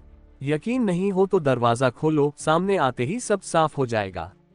दोनों सैनिक अपनी जगह डटे रहे और एक ने कठोर आवाज में कहा, मैंने कहा तुम अंदर नहीं जा सकते, मतलब नहीं जा सकते। आरव की मुस्कान तुरंत गायब हो गई और उसकी आंखों में ठंडापन उतर आया। अगर मैं जिद करूं तो? उस आदमी की आंखों में भी ठंडी चमक उभरी। उसने व्यंग्य से हंसते हुए कहा, तो फिर दफा हो जाओ यहां से। ये कहते हुए उसने हाथ बढ़ाकर आरव को धक्का देना चाहा। दफा हो तेरी माँ की! आरव को गुस्सा आ गया। उसने उस आदमी का हाथ झपट कर पकड़ लिया, जोर से खींचा और उसे सीधा घसीटते हुए सामने की दीवार से दे मारा। धड़ाम की आवाज के साथ वो आदमी दीवार से टकराकर गिर पड़ा। दूसरे सैनिक ने देखा कि आरव ने हमला कर दिया है, तो जल्दी से चाकू निकाला और उसके सिर की ओर वार किया। लेकिन आरव ने उस पर नजर तक नहीं डाली। वह तेजी से आगे बढ़ा और हथौड़े की तरह अपना घुटना उस आदमी के पेट पर दे मारा। जैसे उससे बिजली का झटका लगा हो, वो आदमी झुक गया और जमीन पर गिर पड़ा, मुंह से पेट की सारी खट्टी डकारें बाहर निकालते हुए। एक पल में ही दोनों प्रोफेशनल सैनिक, जो अभी कुछ सेकंड पहले तक आरव को नजरअंदाज कर रहे थे, एक दीवार से टकराकर बेहोश पड़ा था और दूसरा जमीन पर ऐंठ रहा था। वे खुद पर यकीन नहीं कर पा रहे थे कि स्पेशल फोर्स का हिस्सा होने के बावजूद उनकी ताकत इतनी कमजोर कैसे साबित हो गई। आरव ने अपने पैंट को थोड़ा ठीक किया और शांत स्वर में कहा, मुझे को अपनी औरत से मिलने के लिए तुम जैसे जोकरों से इजाजत लेने की जरूरत नहीं है। ये कहते हुए उसने तेजी से वार्ड का लकड़ी का दरवाजा खोल दिया। लेकिन दरवाजा खुलते ही आरव की पैनी चेतना ने उसे आगाह कर दिया, एक जबरदस्त हमला उसकी ओर बढ़ रहा है। उसने झट से 3 इंच बाईं तरफ कदम खिसका दिया और उसी पल हवा चीरता हुआ एक मुक्का उसके बिल्कुल पहले वाली जगह से गुजरा। उस हमले को चूकते ही वो मुक्का पंजे में बदल गया और सीधे आरव की गर्दन की ओर झपटा। छोटे से उस कमरे में आरव के कदम अचानक एक अजीब चाप में घूमे। उसने पंजे से बचते हुए अपने शरीर को हमलावर के पीछे ले जाया और पीछे से उसके पिछवाड़े पर एक जोरदार लात मारने ही वाला था। लेकिन सामने वाला भी काफी तेज था। वह तुरंत हवा में उछल गया और एक पैर जमीन पर टिकाते ही दूसरे पैर से आरव की तरफ एक स्वीप किक चला दी। अब तक आरव को उस आदमी की ताकत का अंदाजा हो चुका था। उसने तय किया कि अब और बचने की जरूरत नहीं है, बस एक हाथ से सीना ढक लिया। धड़ाक! हवा में फटने जैसी एक आवाज हुई, लेकिन आरव 1 इंच भी नहीं हिला। उसने पूरा वार अपने सीने पर रोक लिया। अब जाकर वह हमलावर का चेहरा देख पाया। वह एक बुजुर्ग था जो ग्रे रंग की चांदपाव पहने हुए था। चेहरा साधारण, बाल सफेद और बिखरे हुए। उसे देखकर आरव चिढ़ गया और चिल्लाया, अबे बुड्ढे, न तेरा कोई झगड़ा है मुझसे, न मेरी कोई दुश्मनी, फिर मेरी जान लेने पर क्यों तुला है तू? ग्रे रोब, पीछे हटो। ये गहरी, रौबदार आवाज बिस्तर के पास खड़े एक आदमी की थी, जिसकी उम्र 50 के आसपास लग रही थी। उसका शरीर विशाल था, चेहरा तेजस्वी, मांसल बदन और बाल एकदम काले जो करीने से पीछे की ओर संवरे हुए थे। उसने एक गहरे हरे रंग की पारंपरिक भारतीय पोशाक पहनी हुई थी। उसके पूरे व्यक्तित्व से एक उच्च अधिकारी जैसी शालीनता और ठंडा रौब झलक रहा था। ग्रे रोब कहकर बुलाए गए बुजुर्ग ने अजीब सी नजर से आरव को देखा, लेकिन बिना कुछ कहे चुपचाप अपना पैर पीछे खींच लिया और सम्मानपूर्वक एक कोने में जाकर खड़ा हो गया। आरव ने मुड़कर देखा तो सामने बिस्तर पर जास्मिन चिंता में डूबी बैठी थी, लेकिन चोटिल नहीं लग रही थी। वह ढीले सफेद कॉटन पजामे में थी। उसके काले रेशमी बाल बेहद खूबसूरत लग रहे थे। चेहरा बिना मेकअप के भी गुलाबी गालों और चिकनी त्वचा के साथ ऐसा लग रहा था जैसे नक्काशीदार संगमरमर का टुकड़ा हो। उसकी कोमलता और सुंदरता देखते ही बन रही थी। 2 हफ्ते से चाइनीज मेडिसिन की देखभाल ने इस युवा खूबसूरत सीईओ की सुंदरता को और भी निखार दिया था। वह अब आरव को पहली बार जब मिली थी, उससे भी कहीं ज्यादा आकर्षक लग रही थी। लेकिन इस वक्त की जास्मिन उदास दिख रही थी, जैसे उसके सामने कुछ भी नहीं है। उसकी आंखें हल्की सी लाल थीं, शायद अभी अभी रोई थी। वह उदासीनता से खिड़की के बाहर देख रही थी, उसकी ठंडी नजर किसी की भी सहानुभूति जगा सकती थी।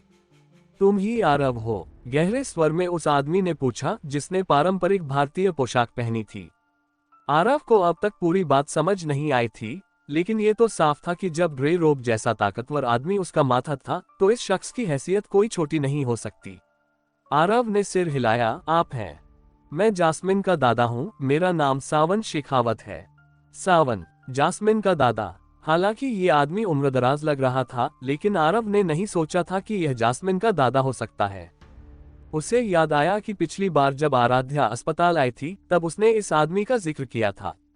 तभी से आरव सोच रहा था कि जास्मिन का दादा है भी या नहीं।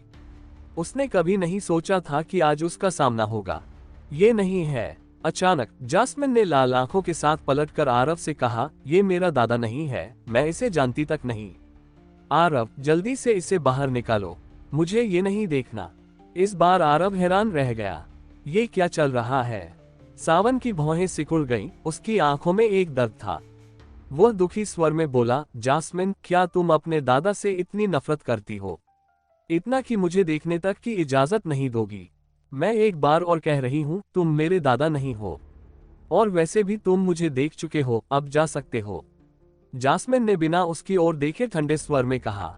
इस समय कोने में खड़े ग्रे रोब ने कोशिश की उसे मनाने की। मिस, इन सालों में मास्टर ने बहुत कष्ट सहे हैं। वो हमेशा आपके बारे में सोचते रहे हैं। जब सुना कि आप अस्पताल में हैं, तो बहुत चिंता करने लगे। पूरे परिवार में कोई नहीं चाहता था कि मास्टर आपको देखने आए, लेकिन उन्होंने सबका विरोध झेलते हुए आने का फैसला किया। मिस, कृपया मास्टर को माफ कर दीजिए, मास्टर की भी कुछ मजबूरी है। जास्मिन ने व्यंग्य से हंसते हुए कहा, मैं भला शेखावत फैमिली के उस शक्तिशाली मुखिया को दोष देने की हिम्मत कैसे कर सकती हूँ? बस आप सब लोग मुझ जैसी एक मामूली लड़की की फिक्र करना बंद कर दीजिए। मुझे आपकी दया की जरूरत नहीं। सावन का चेहरा पल भर में गंभीर हो गया। उसने लंबी सांस ली और धीरे से सिर हिलाकर बोला, ठीक है जास्मिन, अगर तुम नहीं चाहती कि दादा यहाँ रहें, तो दादा चले जाएंगे। लेकिन इतना कहकर उसने आरव की ओर देखा, जो अब तक एक कोने में खड़ा था और जिसे समझ ही नहीं आ रहा था कि क्या करे। सावन बोला, लेकिन तुम शेखावत फैमिली की हो, तुम्हारी रगों में सबसे शुद्ध और महान शेखावत फैमिली का खून बह रहा है। मैं कभी भी तुम्हें उस आदमी से शादी करने नहीं दूंगा जो पहले सड़क किनारे मटन कबाब बेचता था, वो भी एक चूक की वजह से। आरव गुस्से में भर गया। ये बूढ़ा आखिर कहना क्या चाहता है? मटन कबाब बेचने में क्या बुराई है?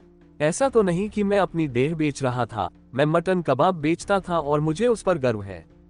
ऊपर से मैंने खुद सिविल एडमिनिस्ट्रेशन ब्यूरो जाकर शादी का सर्टिफिकेट लिया था और हम दोनों ने एक ही बिस्तर पर भी रात गुजारी थी। हालांकि वो रात दोनों के नशे में होने की वजह से थी और ज्यादा कुछ याद नहीं, लेकिन फिर भी हम लीगली मैरिड कपल हैं। ये कैसे लापरवाही में हुई शादी कहलाएगी? ऐसा भी नहीं है कि किसी वुक्सीय फिल्म की तरह चांद के सामने झुककर शादी कर ली हो या शादी से पहले बच्चा हो गया हो। लेकिन आरव ये सब कहने की हिम्मत नहीं कर पाया। आखिर वो दादा पोती हैं और वो तो एक आउटसाइडर है, छोटा भी है उम्र में, इसलिए बस सब सहता रहा। किस अधिकार से? मैं जिससे चाहूंगी उससे शादी करूंगी। मैं शेखावत फैमिली का हिस्सा नहीं हूँ, मैं सिर्फ जास्मिन हूँ।